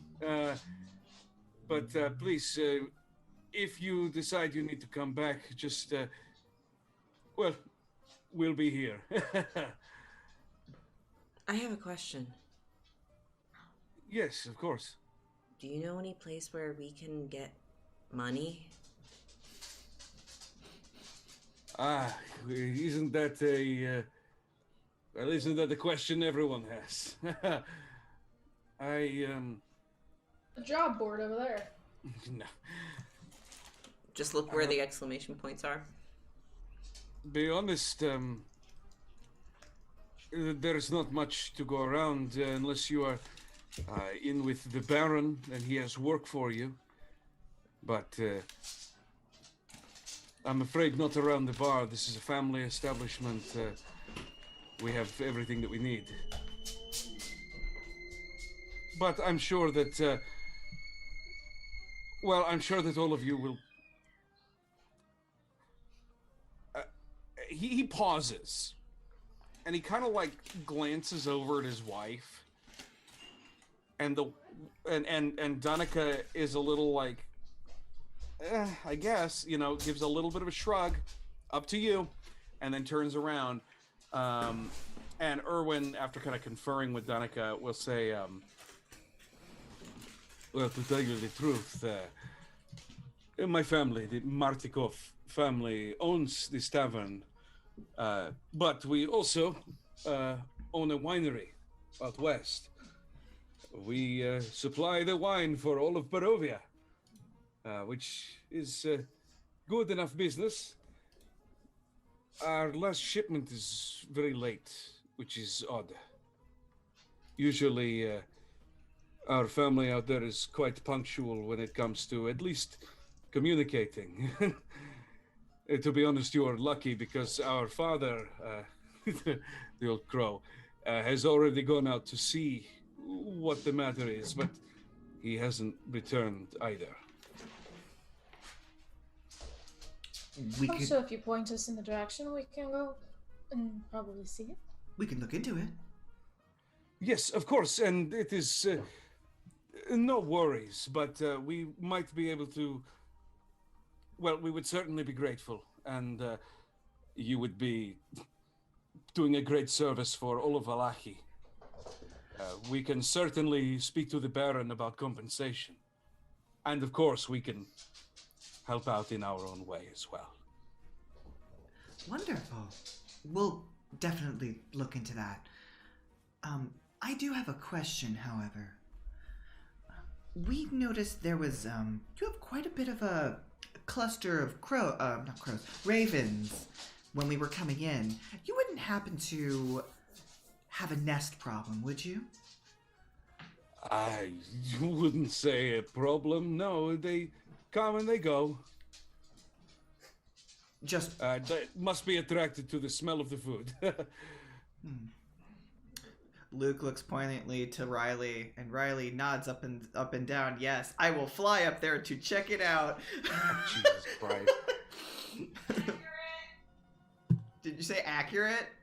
Yeah. Okay, well, excellent. But he'll just say, yes, they tend to flock, but of course it must just be the food. We make the most food in all of town, of course.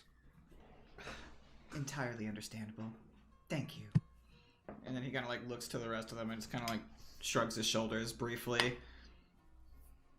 Considering we're supposed to be finding a raven's nest, aren't we?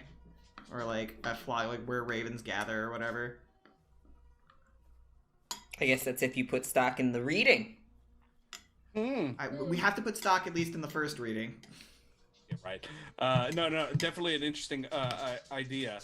But yeah, as you guys kind of finish up there, you can make your way outside, and I will just tell you kind of what you see around the inn itself now that it is kind of daylight out.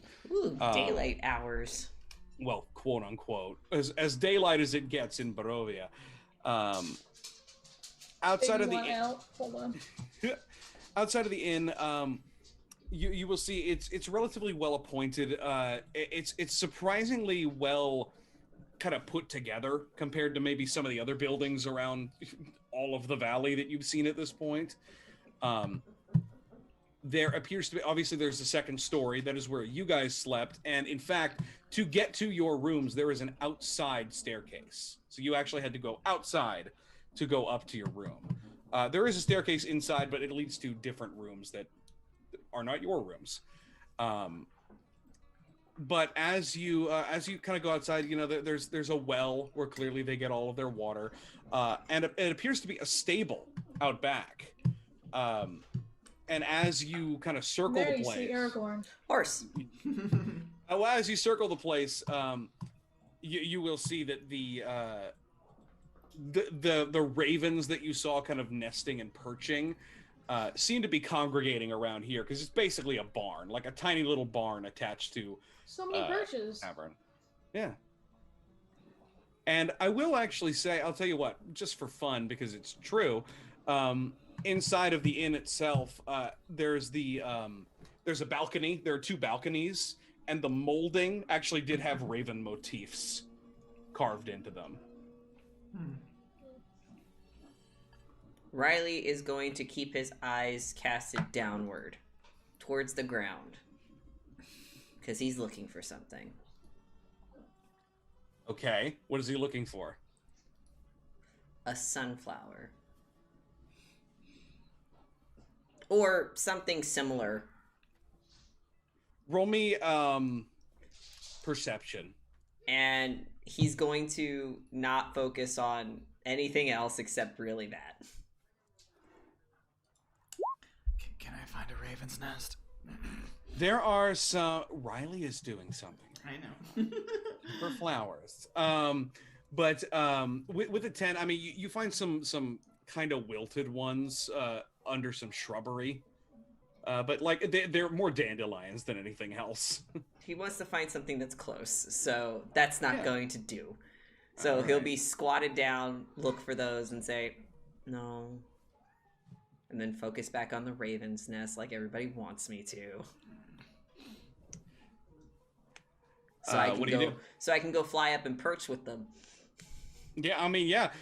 If you fly up there, you will see there are like a couple of windows that lead into the like the stable itself, or rather into the loft above the stable.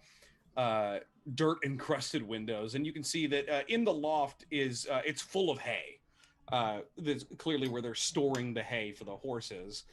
There is a horse on the ground floor, one horse, but in the loft itself, you see piles of hay, pitchforks, and literally hundreds of ravens. Just kind of about. Scare There them. are Scare them. there are like built-in perches. Like people have literally like taken the time to build like, you know, perches for them to sit on, and you know they're hanging on the sides of the balcony, and they're hanging out outside. The barn door, or like the doors into the stable, are obviously not like airtight, so that's how they tend to fly in and out. The windows are not open. But yeah, they're just all over the fucking place around here. There are a lot of ravens. There has to be a nest somewhere. You want me to ask? What does a nest look like? It's a pile of sticks. And it's clearly this barn. Should we give a look real quick? That is to say, if we are putting stock in that reading. Riley's just gonna go into the window then. I think it's actually Like, just, you know, In through the the window. Roll me a strength check.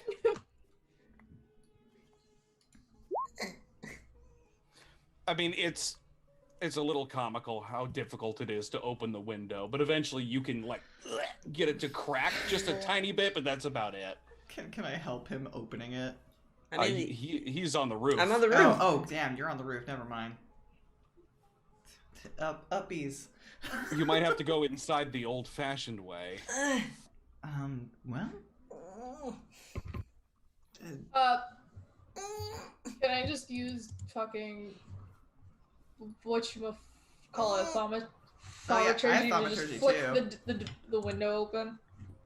It's fine. There's a set of doors that go into the stable, but it's okay. You can go through the window if you want. I'm just going through the window. I just. Thaumaturgy, and you open it. Yes. Cassia just like waves her hand at that. And Riley thinks he did it himself. Snaps open. But yeah, I think like Luke will look over to Irina and Ismark and say, definitely go to the church next, but just to make sure if it's helpful, right? I suppose, are we... We're going to be quite literally looking for a needle in a haystack. She said, I see a nest of ravens. There you will find the prize. We don't know what the prize is, mind you, but if it's beneficial to defeating Lord Mr. Suckington, then we'll definitely be able to find something I out. think it's helping the owners of the stable, the bar owners. There are a lot of birds in here. They'll open up opportunities for us to get the holy symbol. Not a holy symbol in a pile of hay. Why do you think it's a holy symbol? It was in the reading. She said, Oh, did Yeah. she? Oh, I didn't. I'm not seeing it in the notes. Oh, I think it's like it should be the first half. A holy symbol of great power is what it Oh, a powerful powerful force force for good and for- protection. and Okay. a holy symbol of great hope, a nest of ravens. There, we will find a prize. Oh, okay. But yeah, Riley, you're just kind of standing in this loft, this raven loft, if you will. Oh. What are you doing? Are you searching the place? Are you just like looking at the birds? I think Riley's gonna get distracted by staring at the birds because they make good staring contest buddies. Yes. I'm sure they. I'm surprised they weren't shocked. Yeah, I'm wondering if they're gonna get angry or they're gonna start fucking flipping out or something. I mean, I think a few of them kind of like, I mean, they definitely displaced themselves a little bit, but they're just kind of like looking at you and also at each other. They're just doing what birds do. I will look They around. seem very comfortable with people. I will look around and see if there's They're pigeons. Oh no. something yeah, hiding. please roll me a perception check. I haven't been Can doing I- very good with this, but you know. Can I start ritual casting? Speak with animals? Sure, Okay. yeah, you got 10 minutes to do it. She got take 10 minutes. I mean, Riley, I think you're still looking at the birds. They're pretty. They kind of shimmer at a certain angle. They do. Yeah. Just perches everybody. He's just gonna perch like a gargoyle and just get into bird mode. God, I wanna burn a detect magic, but I don't know if that's gonna help us. Everybody else, roll me perception, please. Because we're about to get yelled at for breaking in and entering. Great. 18. 13. Oh, damn bar. Okay. That's my second crit in a row.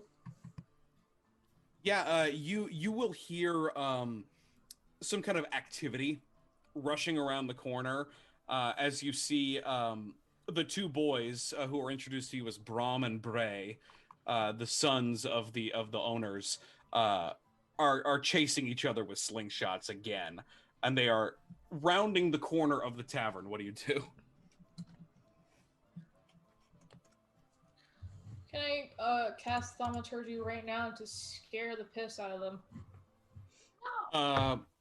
Okay, what do you do? Poor boys. I would like maybe. So maybe if there was like a wheelbarrow full of tools, Mm-hmm. she takes out the wheel, and it just falls over and like scatters in front of them. Okay. Yeah, that's valid. You take out like the wheel of probably just a little cart that's nearby, causing everything to collapse and kind of fall off of it.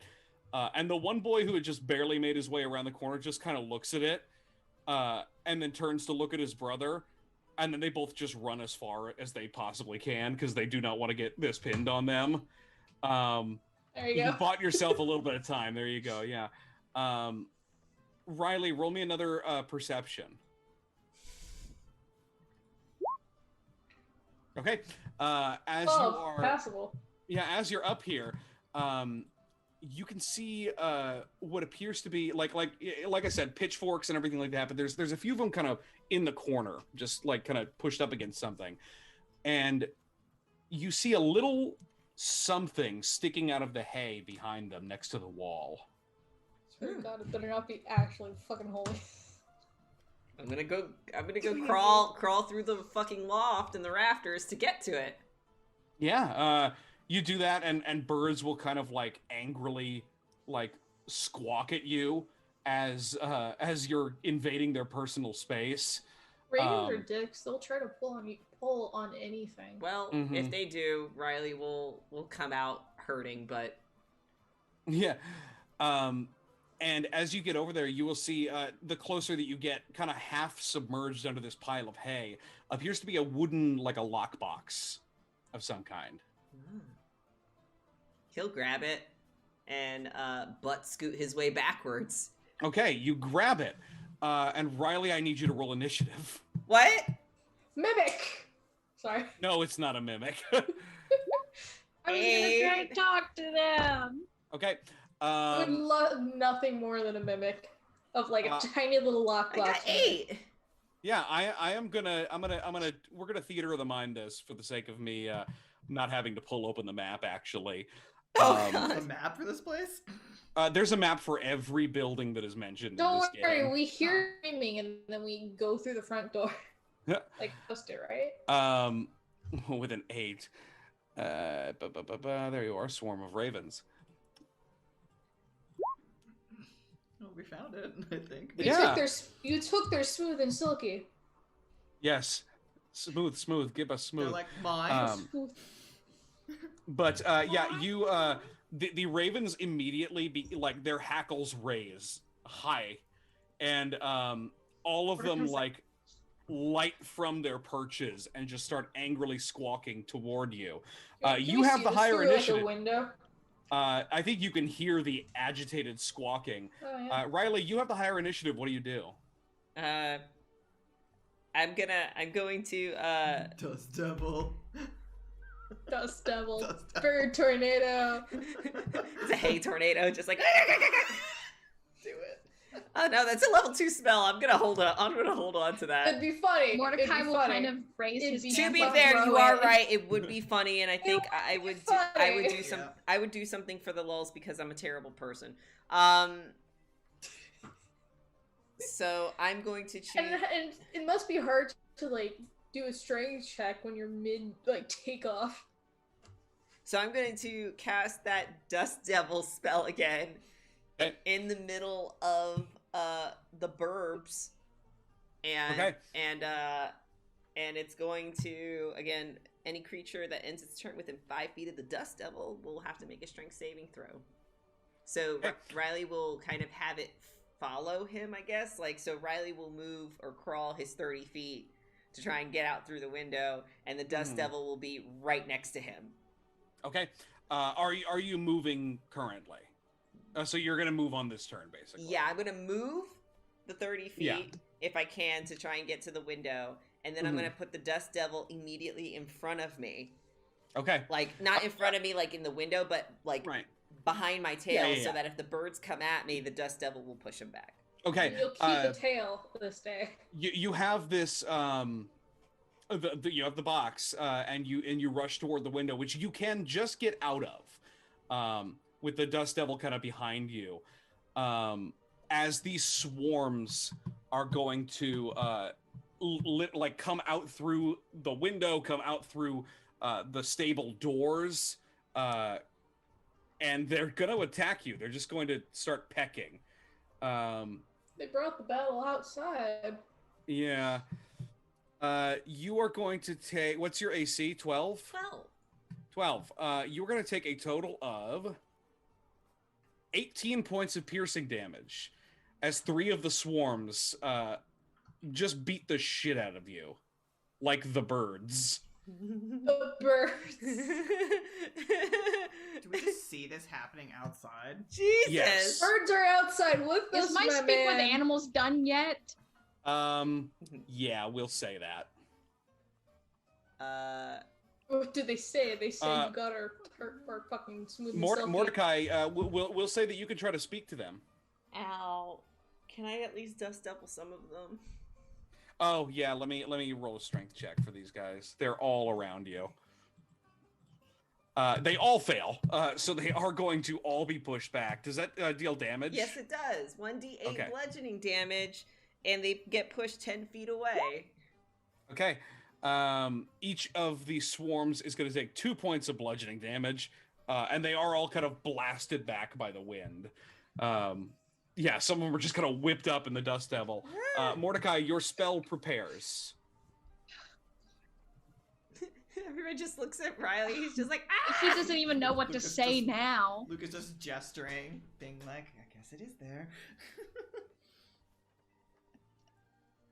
What do you want in return? You just hear them all shouting, thief, thief, thief, thief, all like over and over and over and over again. They're not paying attention to you. They're only focused on the box and the person who stole it. Yeah. Oh god. Michael, would you say that they're within a range of 20 feet in a radius sphere? Screaming? Of you? Oh, I see. All together? Yeah. Yes, they are. I'm gonna cast Calm Emotions. Ping calm emotions, please. You're gonna Wow. fucking bind with Humanoid in a birds 20-foot right now. radius. It has to be humanoid? It does have to be humanoid. Oh. I feel like as like Riley is like trying to scramble out, he like gets to the rooftop, and then he's just starts rolling down the roof off the fucking thing. Like, just Yeah, if this is your next turn, yeah, you kind of like roll your way off the roof and roll me a dexterity saving throw to see if you can catch yourself with your wings before you fall 20 feet. 11. Yeah, you're fine. I will say, like, almost like a cat. you kind of manage to like flap out your. I mean, not like a cat, but you know, cats don't have wings. But you flap out your wings so that you can kind of land on all fours. The raven's still coming down to try to harry you. Shatter. Oh god. That would center on yourself if you wanted to get any of the ravens. Would I get hurt with shatter? Yes. Really? Yes! It's a spell that does hurt. Fair. If you cast fireball on yourself, you're gonna hurt yourself. Do I think I can survive 3d8 thunder damage? If you get down to me, I can either heal you or... Riley's on the ground now. Oh, okay. Then I can run over and heal him real quick. After his turn. Sure. Yeah. She was just staring like, damn, this is a lot of birds. Riley's gonna... Fucking birds. Riley's like, well, fuck me then. Riley's gonna cast a thunder and see what fucking happens, I guess. Okay. Cast a thunder or cast a shatter? Sorry, a shatter. In a panic, kind of centered on yourself, How do you think about splash damage? How do I feel about splash damage, self? I don't know about that, self. I will be kind and say it will only affect you. Roll a con save. I'm gonna use that with advantage. Cool. Okay, you succeed. You're only going to take half of that, so you're going to take 9. All the swarms of ravens are going to take 19. How much here? Are you unconscious, Riley? No, I have 3 hit points left. Oh my god.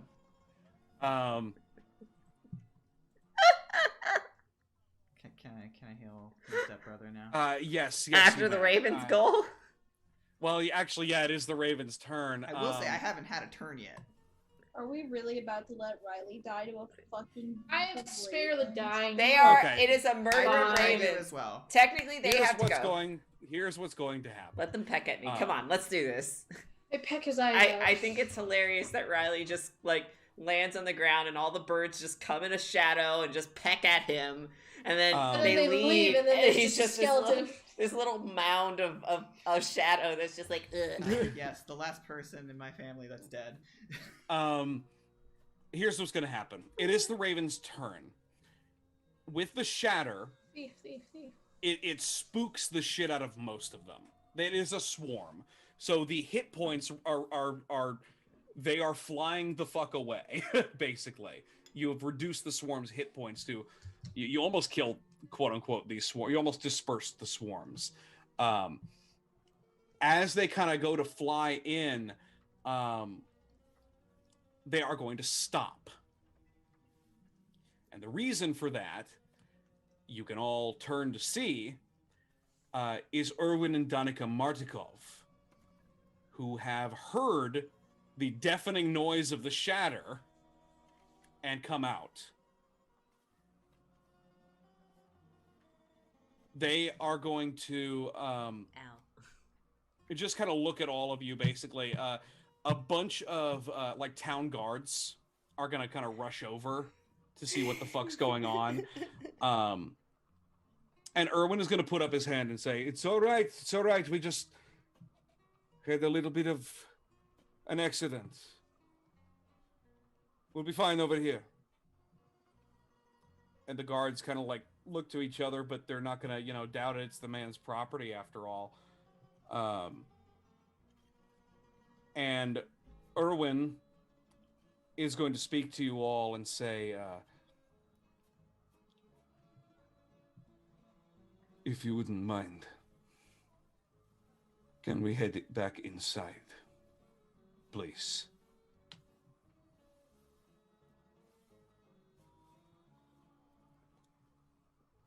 Are you all right? He calls out to Riley. Yeah, Riley's just gonna sit on the ground.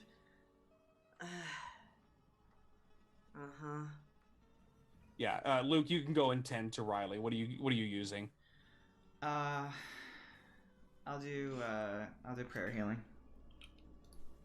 That'll affect all of you, so you can just do a single target. Oh yeah, you're right. Mordecai's just apologizing to the Ravens. Fucking, where is that? Okay, I keep forgetting that there's no single healing on second level spells, so I'll just do Cure Wounds then. At second level. Cool, 14 hit points back. Erwin will basically kind of like trust you all to take care of Riley. As Danica kind of looks a little it's hard to parse out this. Everybody roll me an insight, except for Riley, who's dying. Oh god, I'm rolling shit today.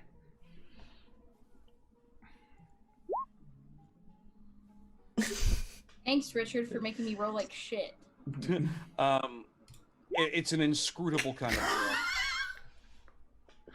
Riley, you've seen this look before on your mother's face. It's the inescapable look of utter disappointment. As you are all kind of shepherded inside. Mordecai, like, hangs back, like, making sure the ravens are okay. Like, I'm sorry, I wanted to talk to you. They're a little frazzled, but they're mostly okay. He will promise to bring them back something to eat later. It just kind of squawks at you, which I guess the raven equivalent of just like fuck off, swearing. Yeah, even in its language, it barks at you. But it eventually kind of flies away and goes to resettle itself in the nest. As you all are kind of brought inside, and the rest of the patrons, I will say, have gone by this point. Let's make it easy on ourselves. They heard a loud explosion, for lack of a better term, and fucked off, or maybe they were told to get out by the proprietors. And as you all walk in, Irwin will hang back and he will put a bar over the door. And he will shutter the windows. And he will say, I don't know who you all are, but I thought we had shown you some hospitality. You did. And I'm sorry that the younger one has decided to look a little too into one of our Taroka readings that we have. And the moment that you say that, Danica will speak up and say, yes, and all of the older ones decided it was fine to allow it to happen. I was going to try and talk to them. I can't fly up that to the is rafters. Enough. Tell me who you are, and tell me what you think you're doing here. We're going to destroy Strahd. Or die trying. That's why we're here. Because otherwise we can't leave. We got put here against our will, and it's our only choice. And in a Taroka reading. I found them, and among our travels, we decided to have a little party game of a Taroka reading, and this old hag decided to tell us that we had to seek a holy symbol in a bunch of hair in a nest of ravens. And Riley over there thought 2 and 3 made sense. To be fair, we didn't actually expect to find anything. Riley. And then Luke will hold out his hand. He'll take the box and he'll go over. If this is very important to you, then I apologize for everyone. But I was well and set in you all for going to your winery and gaining your trust, and then who knows if the Taroka reading will come true. The more that you speak, Danica will actually turn to Irwin and say, you see, I told you. She did this before. Who? Luke will say as he's handing the box back off. It doesn't matter. And he will take the box, and he will pull out a key, and he will open it, and he will turn it to you, and you will just see money. Is this the relic you were after? What you thought that you would Absolutely find? not. He shuts the box and he places it down, and he says, you spoke with the Vistani. Madam Ava, I believe was her name. This task just couldn't be simple. I wouldn't even have expected that to hold any relic.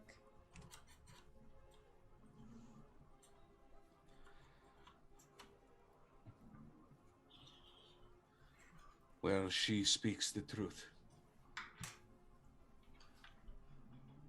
There is such a thing that has existed in my family for generations. And yes, it was here. But it is no longer. And if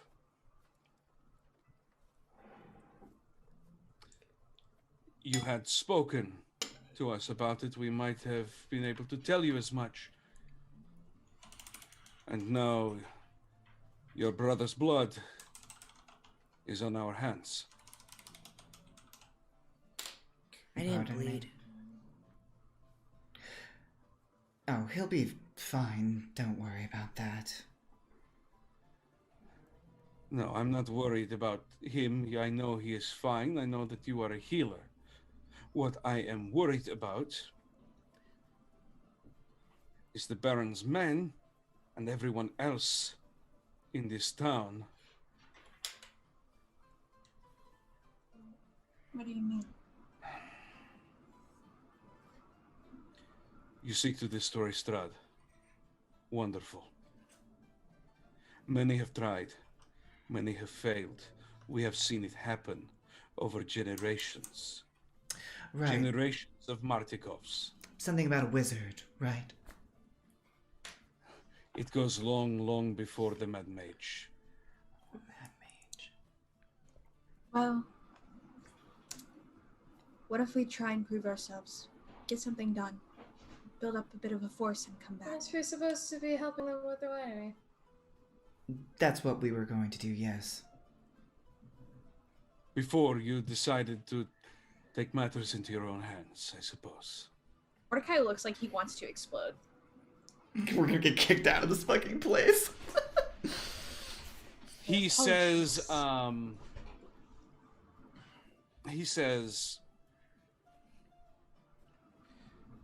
we have not survived here for this long under the reign of the Devil Strahd, sneaking behind each other's backs. So, in the interest of transparency,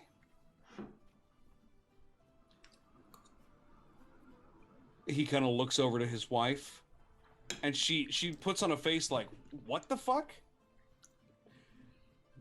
But they have a silent conversation between the two of them, basically, like just gestures. They do like umpire moves. Kind of, yeah, I mean, honestly. But you keep it all inside. But she will say, I tried to help you before, you know. But no, you had to go down to the falls.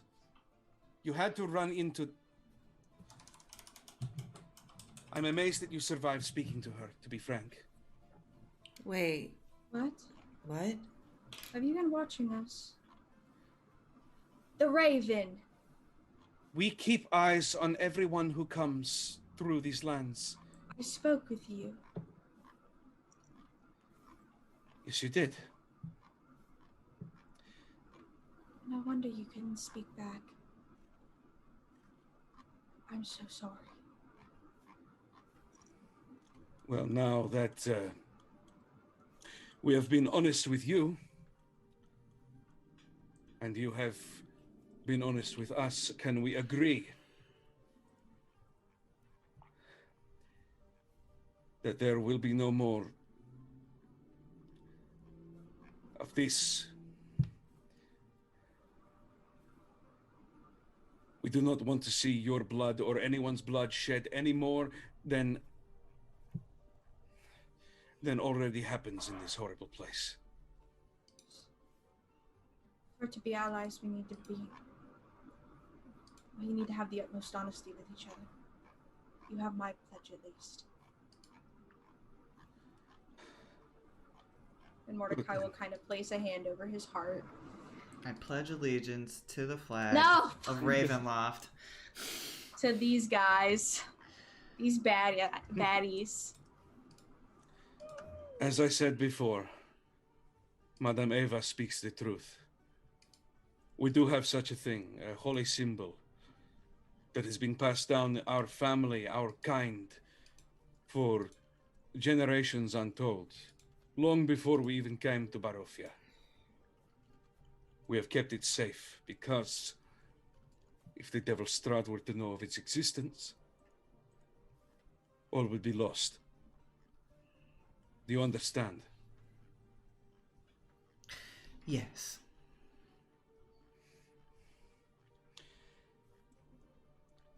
My father is the latest elder of the Keepers.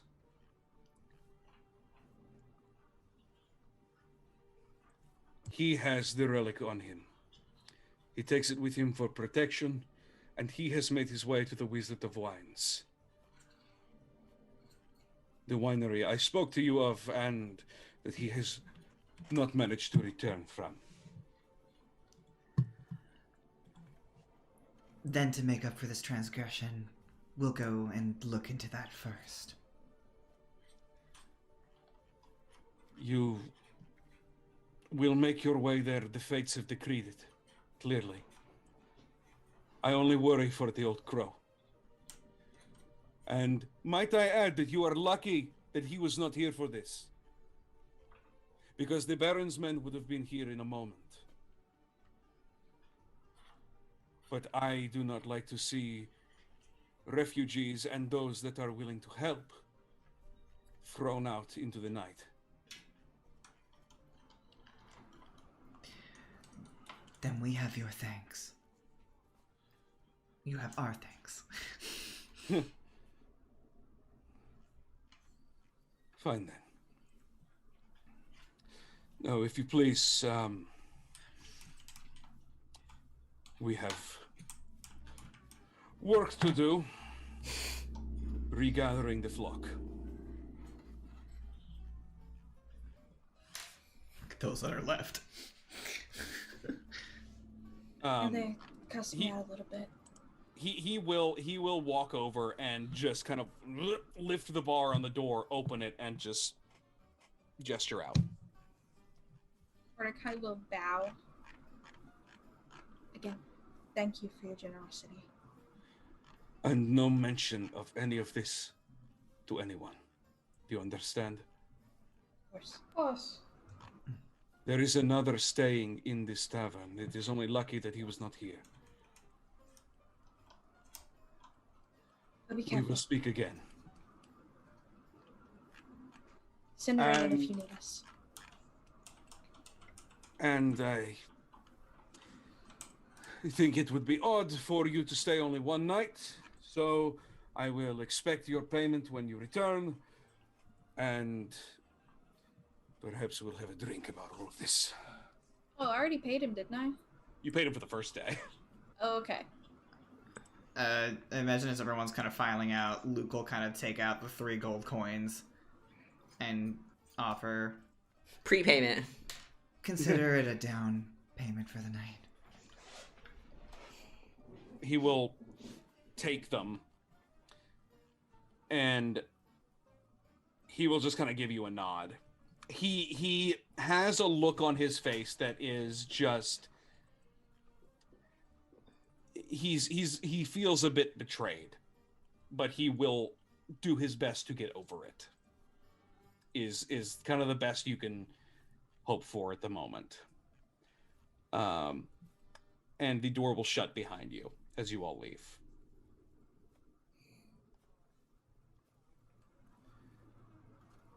I'm sorry. It's okay, you didn't know. Just next time we should take a minute to kind of hash things out, yeah? I shouldn't have said anything. Luke kind of says that as he kind of is trying to try to find street signs. I didn't say this wasn't going to be that simple.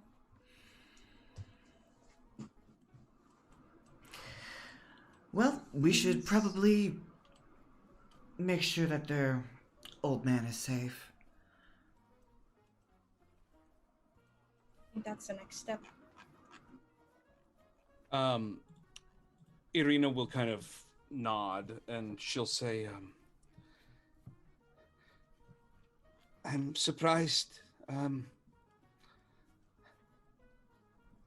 So people who are willing to openly speak about going against him. Perhaps this was for the best. Now we have a new ally. If we can regain their trust, yes, absolutely. But I think, dare say, even if we do help their old man, I don't think we should exactly be, forthcoming for reward. Let's simply just save him and move on from there. Ismark will kind of, nod and he'll say, now, if you don't mind, I think we should see the church. I can take Irina and myself if you have anything else you need to take care of. He just kind of looks vaguely at all of you. Luke did promise that he was going to take them. Right. You get the sense that he's giving you the, if you need a minute, we can leave. If you need to have, if you all need to have a talk. Mm-hmm. So that is kind of what he does. He will kind of nod, and Irina will look at you, Luke, and say, "We'll see you there." Right. And she will go up to you, Riley, and just kind of give you a little firm pat on the shoulder and kind of squeeze a bit, and then they will leave. The directions to the church are easy enough. It's literally take a right and continue on the street that you were going down. It's the biggest building before you leave town. Okay. To the west.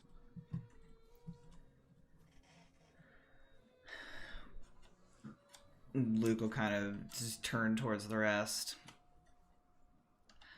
I should probably assess this church, just to see if it falls in line with the previous one we were at.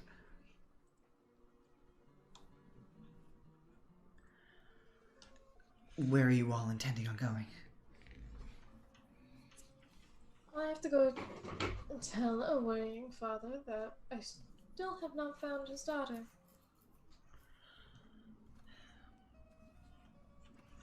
And the town square? And kind of maybe looks towards Mordecai and Riley. Yeah, I figured I'd take a look at the display. Okay. We'll do that, and hopefully reconvene and head towards the route where he was last seen. Okay. And as you kind of have a little bit of an awkward maybe step off, it was kind of an intense situation that happened. You all part ways, going to, in your various directions, basically. And Kasia, as everybody else kind of leaves you, you will hear a voice. Of course. Kind of tickle the back of your head. Pathetic, is he not? Trying to hold you all together. Oh, the cleric.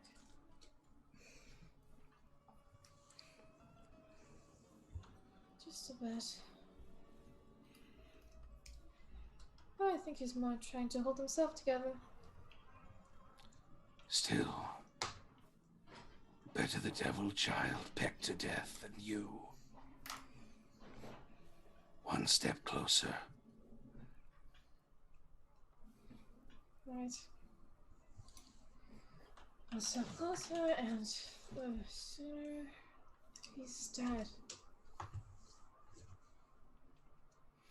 The voice leaves. You all part ways. You guys are kind of literally going in 4 separate directions at this point. Mm-hmm. which is good. It's good. It's a big town. It's relatively safe unless you start fights. With a flock of birds. That wasn't a jab. I literally just meant that for real. Unless you start fights, it's relatively safe. Mordecai heading to the east, Luke to the west, Riley to the north, and Cassia to the south. Riley, you're still finding the orphanage, correct? Okay. We don't have too much time, but we'll get a little intro into each of these little segments, and then we'll bring them to fruition next week. Okay. Cassia, you make your way out of the southern gate. With little to no issue. It is daytime. The gates are open. The guards allow you to pass, no problem. And as you make your way toward the kind of the path that goes into where your camp is, the closer you get, and I mean like when you get real close, when you get toward the hill and the clearing, you hear a lot of angry shouting. And as you make your way back toward there, you hear some protesting shouts. You hear angry shouts that you would recognize come from Luvash, the father. And you hear the telltale sound of someone being whipped. Trigger warning. Yes, I'm not gonna get into the details of exactly what is happening, but there is corporeal punishment happening. There's corporal punishment happening as you make your way to the mound, and up in that kind of square where you were all gathered. You recognize the figure of a young man named Alexei, who was meant to be taking care of Arabelle, and is clearly come back alone. And whatever answers Luvash got from him have not been satisfactory so far. That's where we're going to button that for now. Mordecai, you make your way over to the east, over toward, actually, slightly back toward you're kind of going to the southeast, because the town square is right over here. It's this horrible-looking road right here. And as you make your way there, you start seeing more and more of those wolf heads on pikes. The closer you get, the more frequent they become. And yeah, they are kind of starting to smell a little bit. And as you get closer, you can see what would you say? Like the remnants of decorations. They're like all the shops and homes around the town square are decorated with these limp, tattered garlands and painted wooden boxes filled with tiny dead flowers. At the north end of the square stands a row of stocks, locked in which are several men, women, and children wearing crude plastered donkey heads. In the center of the square, peasants in patchwork clothes eye you suspiciously as they use cups and vases to draw water from a crumbling stone fountain. Standing tall. Welcome to Halloween. Yeah, right. It is kind of like Halloween Town. But standing tall at the center of the fountain is a gray statue of an impressive man facing west. And as you're walking around the square, you can see like old posters, like all around are proclamations that look official. And they say, "Come one, come all, to the greatest celebration of the year, the Wolf's Head Jamboree. Attendance and children required. Pikes will be provided. All will be well. The Baron." And as you're kind of like eyeing this, like, what the fuck? It's kind of like already old and it's already like soaking wet. You get the sense that it rains a lot in this area. Roll me a perception check very quickly. Mordecai is like disgusted. 15. Okay. You can feel a presence moving toward you. Several presences, I'll say. And as you kind of turn like on like the pillar that you're seeing this proclamation posted on, you kind of turn and you see a massive man and 2 town guards flanking him. This gigantic dude just kind of goes up to the pillar and, without even acknowledging that you exist, tears it down and posts another one right where it was. It says, "Come one, come all, to the greatest celebration of the year, the Festival of the Blazing Sun. Attendance and children required. Rain or shine. I'm sorry. All will be well, the Baron." Required. Yes. The other poster said that as well. Attendance and children required. Rain or shine, all will be well, the Baron. Well, no, it's no longer the Wolf's Head Festivals. It's Yeah, I mean, look at all the wolf's heads. That must have already happened. But this yesterday's festival. This huge dude just kind of turns to you and like eyes you up and down for a second, and then just kind of turns and shambles off. He's got a huge ream of these proclamations that he is going around posting everywhere. And that's where we're gonna button it for now. The look of concern on Taylor's face. Riley, you make your way out toward, let's call it the north-ish east. Not too far from where you are. In fact, I am going to say right there. Okay. You head up and you see a large kind of wooden brick building that looks like it's seen some slightly better days. It's not quite as well maintained as the Blue Water Inn, but it's pretty large. It's like it almost looks like it could be a warehouse from the outside, but it's a little bit nicer the closer you get. And above the door, you will see kind of carved in Saint Andrel's Orphanage. Andral. And the door is unlocked. It's a relatively public building, and as you kind of squeak the door open, the front hallway is wood paneled, dimly lit. The wooden floors are very old and worn, and you can see the steps of the main staircase. They have that thing where, like, in the middle of them, it's all worn down because like people have just been walking on it forever. Mm-hmm. And you can see, like, as you enter in, like, right next to the door is a pile of children's shoes. Like, it looks like they maybe tried to actually take them off and put them there, but you know what kids do is they're just gonna kind of kick them into the corner and then leave. You can see a few people kind of milling about, and you hear shouting, not like distressed or anything, but you hear kind of like an older woman shouting, and she says, "All right, that's enough. Get back to your chores, all of you." As she kind of like walks into the main hall, basically, and she kind of stops and turns and sees you and says, "Oh, hello there. Can I help you?" And as she says that, you look down the hall into another door, and you see a very small little figure standing there. It's that little red-headed boy that you saw in the town square of Barovia. Now he's here. And he looks up at you with an odd sort of recognition and just kind of stands there for a moment. That's where we're going to button that one for now. The little figure you see in the doorway, it's Wegman. Wegman? It's Wegman, that's him.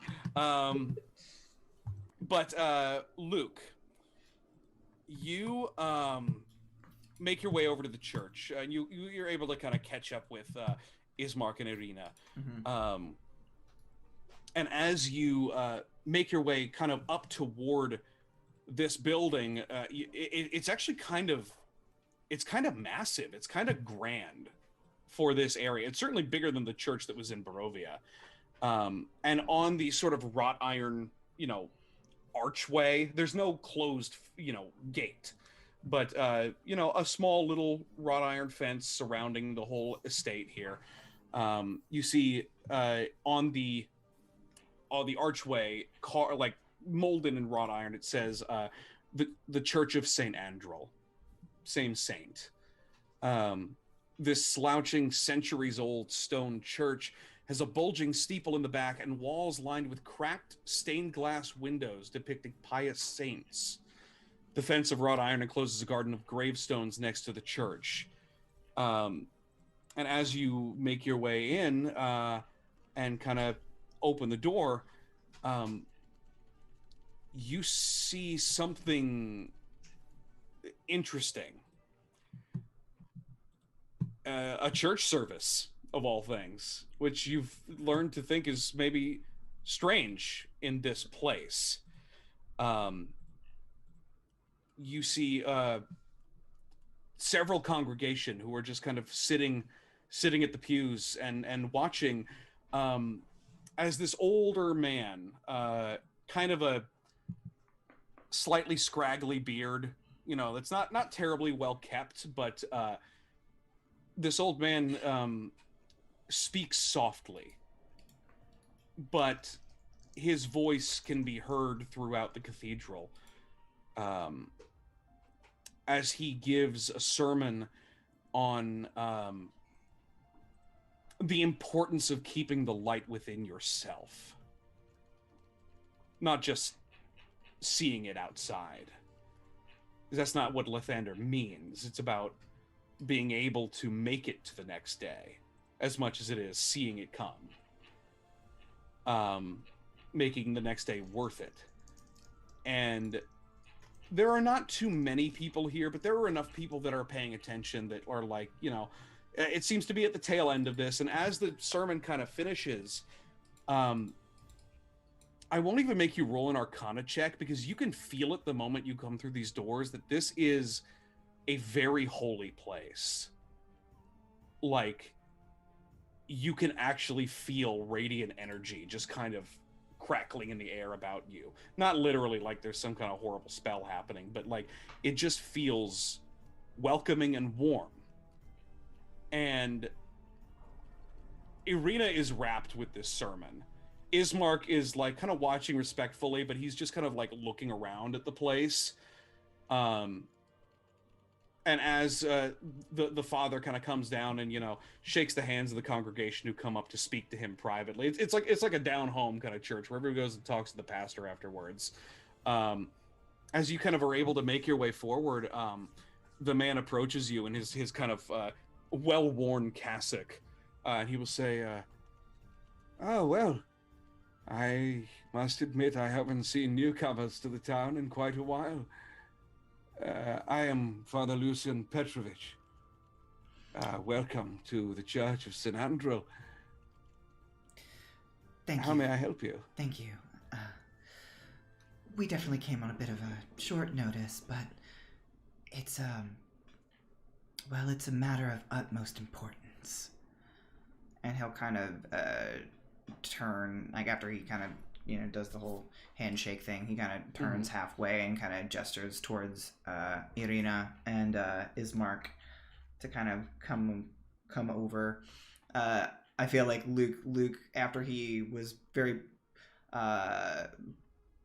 blunt with the last people, I think he's going to continue that. He's going to continue that motion. I think we need to, talk about the Lord, but in a different capacity. Come you seeking sanctuary? Precisely. And then you've come to the right place, for this is hallowed ground, and his light will keep us all safe.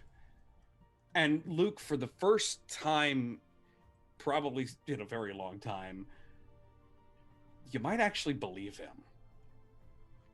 Mm-hmm. And I think that's where we're going to end it for this week.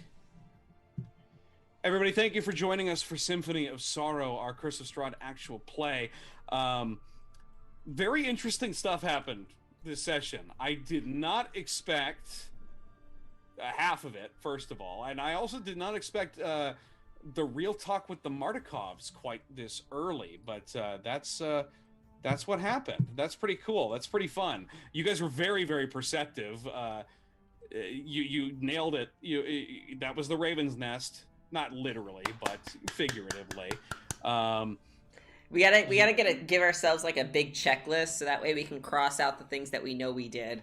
Right. Or at least circle. It's like we know what this is, but we don't have it yet. Yeah. But you have gotten confirmation, at the very least, that there's something to the prophecy that you were given. At least the first one.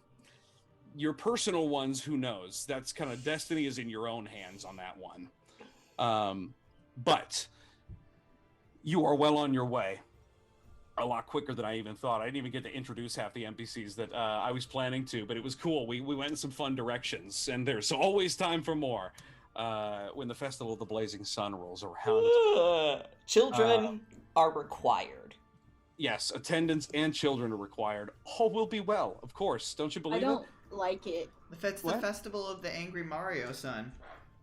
I hate that thing. I That think thing scared me it so much. literally means that you have to have a child accompany you if you want to be a part of this festival. Or like children are not allowed to stay at home, that sort of Yeah. thing. I don't think it's creepy. Like, not quite as creepy as what you think Morgantha's doing, but she's a sweet old lady. Look, the kids here, right? Mm-hmm. Isn't everything Legit. fine? All will be well. That's what I said. Legitimate. Yeah. she sounds like Morgana. Oh, I don't wow. like that. Her picture is a Magic the Gathering card. If you activate it, it turns into a fucking hag. I just picked a pretty picture of an old woman who looked nice. But anyway, that is it for the game. We are going to meet again next week. And I'm going to give it to Jesse to take us out properly.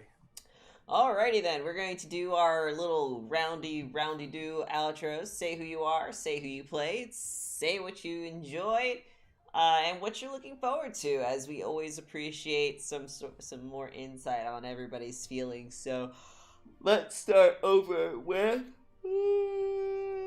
Taylor. Always start with Taylor. Taylor's above me in the overlay, so I just go up, around, special. or I go the opposite direction, My name's Taylor. I'm here every Monday and every other Friday, where I play Rootin' Tootin' Shootin' Cowboy who can't lie anymore. God said no. So we'll see how that plays out, because God knows what kind of shit I'm gonna get myself into. We'll see what kind of trouble he can get himself into. But yeah, my favorite part, I really like the whole Raven thing. It was really funny, but God was Mordecai so frustrated. Because he was like just preparing his fucking spell, and then he just hears, bah! Bah! and he's like, the screen is just, the camera's basically pointed towards Mordecai doing the ritual, and Cassia and Luke, like, middle ground, sort of staring up at the barn, and then you just hear in the background there's the barn, and a little shadow comes out, and then more shadows come out, and then it rolls over, and it's just blurry and out of focus in the background. Yeah. It was very funny. it was good. The whole session was good. Good. Let's kind of jump around the overlay, since I'm and be weird about it. So I'm gonna go to Michael. Hey there, my name is Michael. I've been the Dungeon Master. This is a hell of an interesting session. I did a lot of little prep for Vallaki, because it's a big town. There's a lot of shit here, and I knew everybody wanted to go in different goddamn directions, which is cool. So I did a lot of little prep. It was a lot more about just like, let's know the characters real well, and then we can get through the scene. Very interesting stuff. Because of course, the first instinct is, let's just fucking go get it, dude. But very interesting interactions with the Martikov family. There's a lot more there's a lot more gonna be happening with them as well. So I'm glad we get to we get to just kind of cut the shit and get started with it. It's very interesting. There's a lot of really fun character dilemmas happening, inter-character dilemmas and personal dilemmas for characters as well, that I'm very interested to see how they evolve. Check me out here where I'm running this game every Monday. Check me out every Friday where I am in Jesse and Julian's games that they can speak to, where I play a bad vampire man and a good girl. And that's it. That's all I do. I'm playing Hollow Knight right now. It's very good. You can't watch me do it, but it's fun. You do a lot of stuff, Michael. Thank you. Yeah, I also work, but that's not something I can plug. I guess, yeah, that's true. Let's go over to Var. Hi, I'm Bart. I played Kazuya. I was tired. I was dead for the first hour. I think this was a day for many of us. I think I was out the entire day from. I bit my tongue. Everywhere. It's just a bad time. It's just a... Taylor has COVID. That's not true. No, I don't. You know, it'll be funny if my test results after tomorrow come back positive. Or me and you we'll have it, and then we'll. Yeah, statistically speaking, you know, we're not doing too bad as a server. Yeah. My friend group is actually doing pretty scarily well. I enjoyed the fucking religious won't I talk between Mordecai and Luke. I thought the symbolic lighting the candles was pretty cool. Imagery is nice. I love imagery in the beat. Such a pain in the ass to do imagery vocally, but it works. It was fun. It was cool. Can I say that I really did enjoy Cassia being like big MILF energy? Yes. Thank you. Like, what's up, boys? Oh, you're gay. What's up, boys? What's up, boy? Have you heard of being an ally before? I guess you could call me one of those. Yeah. You're gonna be my gay best friend. I Let's like go shopping. I like Cassia, so I like the moments where she's where she's vooming. You gotta talk to people, and if you look good, you just use it as an advantage. You don't let people take advantage of you. You fucking... When you got it, flaunt it. Yes. I am playing in the other two games that are hosted on the server, Twitch channel. That's the one. I'm telling you, I'm tired. You'll be released soon. You'll be free. I play Scorpion, who's surrounded by death. I play a vampire girl. She's a Bruja, who's also surrounded by death because that's the game. Wait, isn't Cassia also Yes. surrounded by death? Big Cassia is also a Bruja. Hey, Gians, No. did we do that on purpose? Julian and I especially, always tend to have very parallel shit going on in our games for some reason. Well, as long as you don't do weird flesh crafting in the next couple of episodes, we'll be Gucci. I think I'll be okay as far as that. Oh Darn. yeah, not in the next couple episodes, but it was fucking Halo Effect and on Gilded Tides. We both started doing Eldritch bullshit at the same time. Oh, you can find me on the Marina 1 channel where I do the Paths game on Tuesday. That is awesome. I play Bird Warrior Man, not a farmer. Not a farmer. An owner of a plantation of Michael's like, that spider ain't cells. good. That's bad optics. That's not a good look. I don't care what world you're in. He doesn't the really. person's got a He nasty doesn't word run energy it. to it. He just owns it. Yeah, he just owns it, and a lot of other people run it. And do they want to be there? I mean, No. they're tend to I be know what giant my instinct spiders, is. so... Okay, his patron is the one that's like giving him druggies to run it. He has his own people that are paid fairly to go fucking harvest the spider self. The more that I hear about paths, the less I'm sure I know what it is. Yes. I think, to be fair, the more we play Paths, the less we understand it too. Yes. I think that's also happening to us, so it's funny. But hey, hopefully I'll be there Friday. It just depends if my brother wants to go out to eat or not. He might not. But there's a Keep me posted. there's a Panera out there. There's a Panera down the Panera. fucking street. We can just fucking grab it and drive back home. I want Panara. Hey, Julian. Hi, I'm Julian. I am the one half of Jacqueline Hare, and I have played Lucas. Yeah, definitely very, very interesting session. I really thought we were gonna get kicked out of Valaki for a hot second there. So I was like, you know what? I'm gonna just come clean and just rip the Band-Aid off, and if they really don't like it, and hey, we at least said the truth. Yeah, exactly. You were honest, and you broke into probably the one house that didn't get you kicked out of Valaki, so that was great. Oh, that's good, I guess.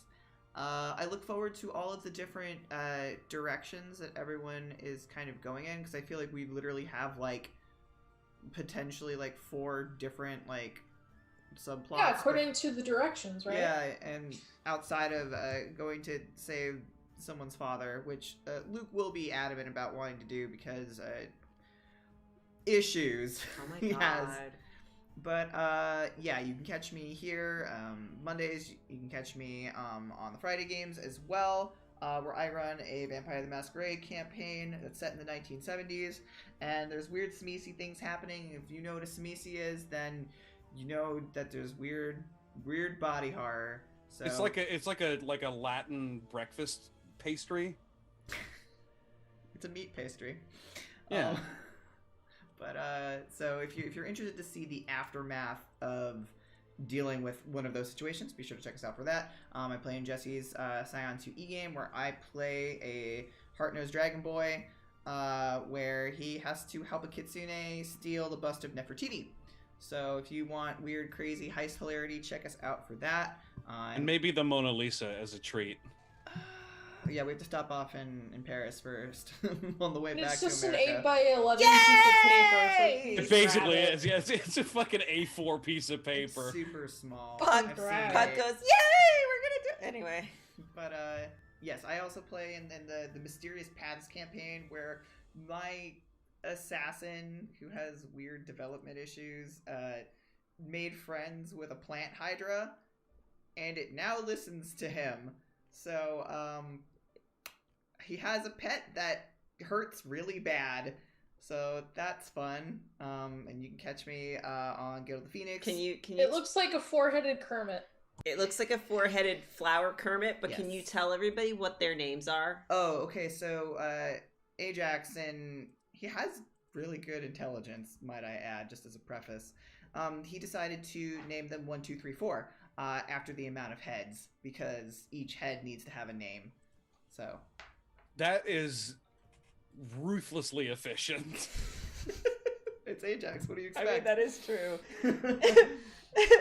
But yeah, that's what he named that. Yeah, you can find me on Guild of the Phoenix for another D&D 5e campaign that is on Thursdays, and then on Sundays. I don't know what we're doing on the subsequent Sundays, but in the Sundays that aren't the one that just passed, we'll be playing a Cyberpunk Red campaign.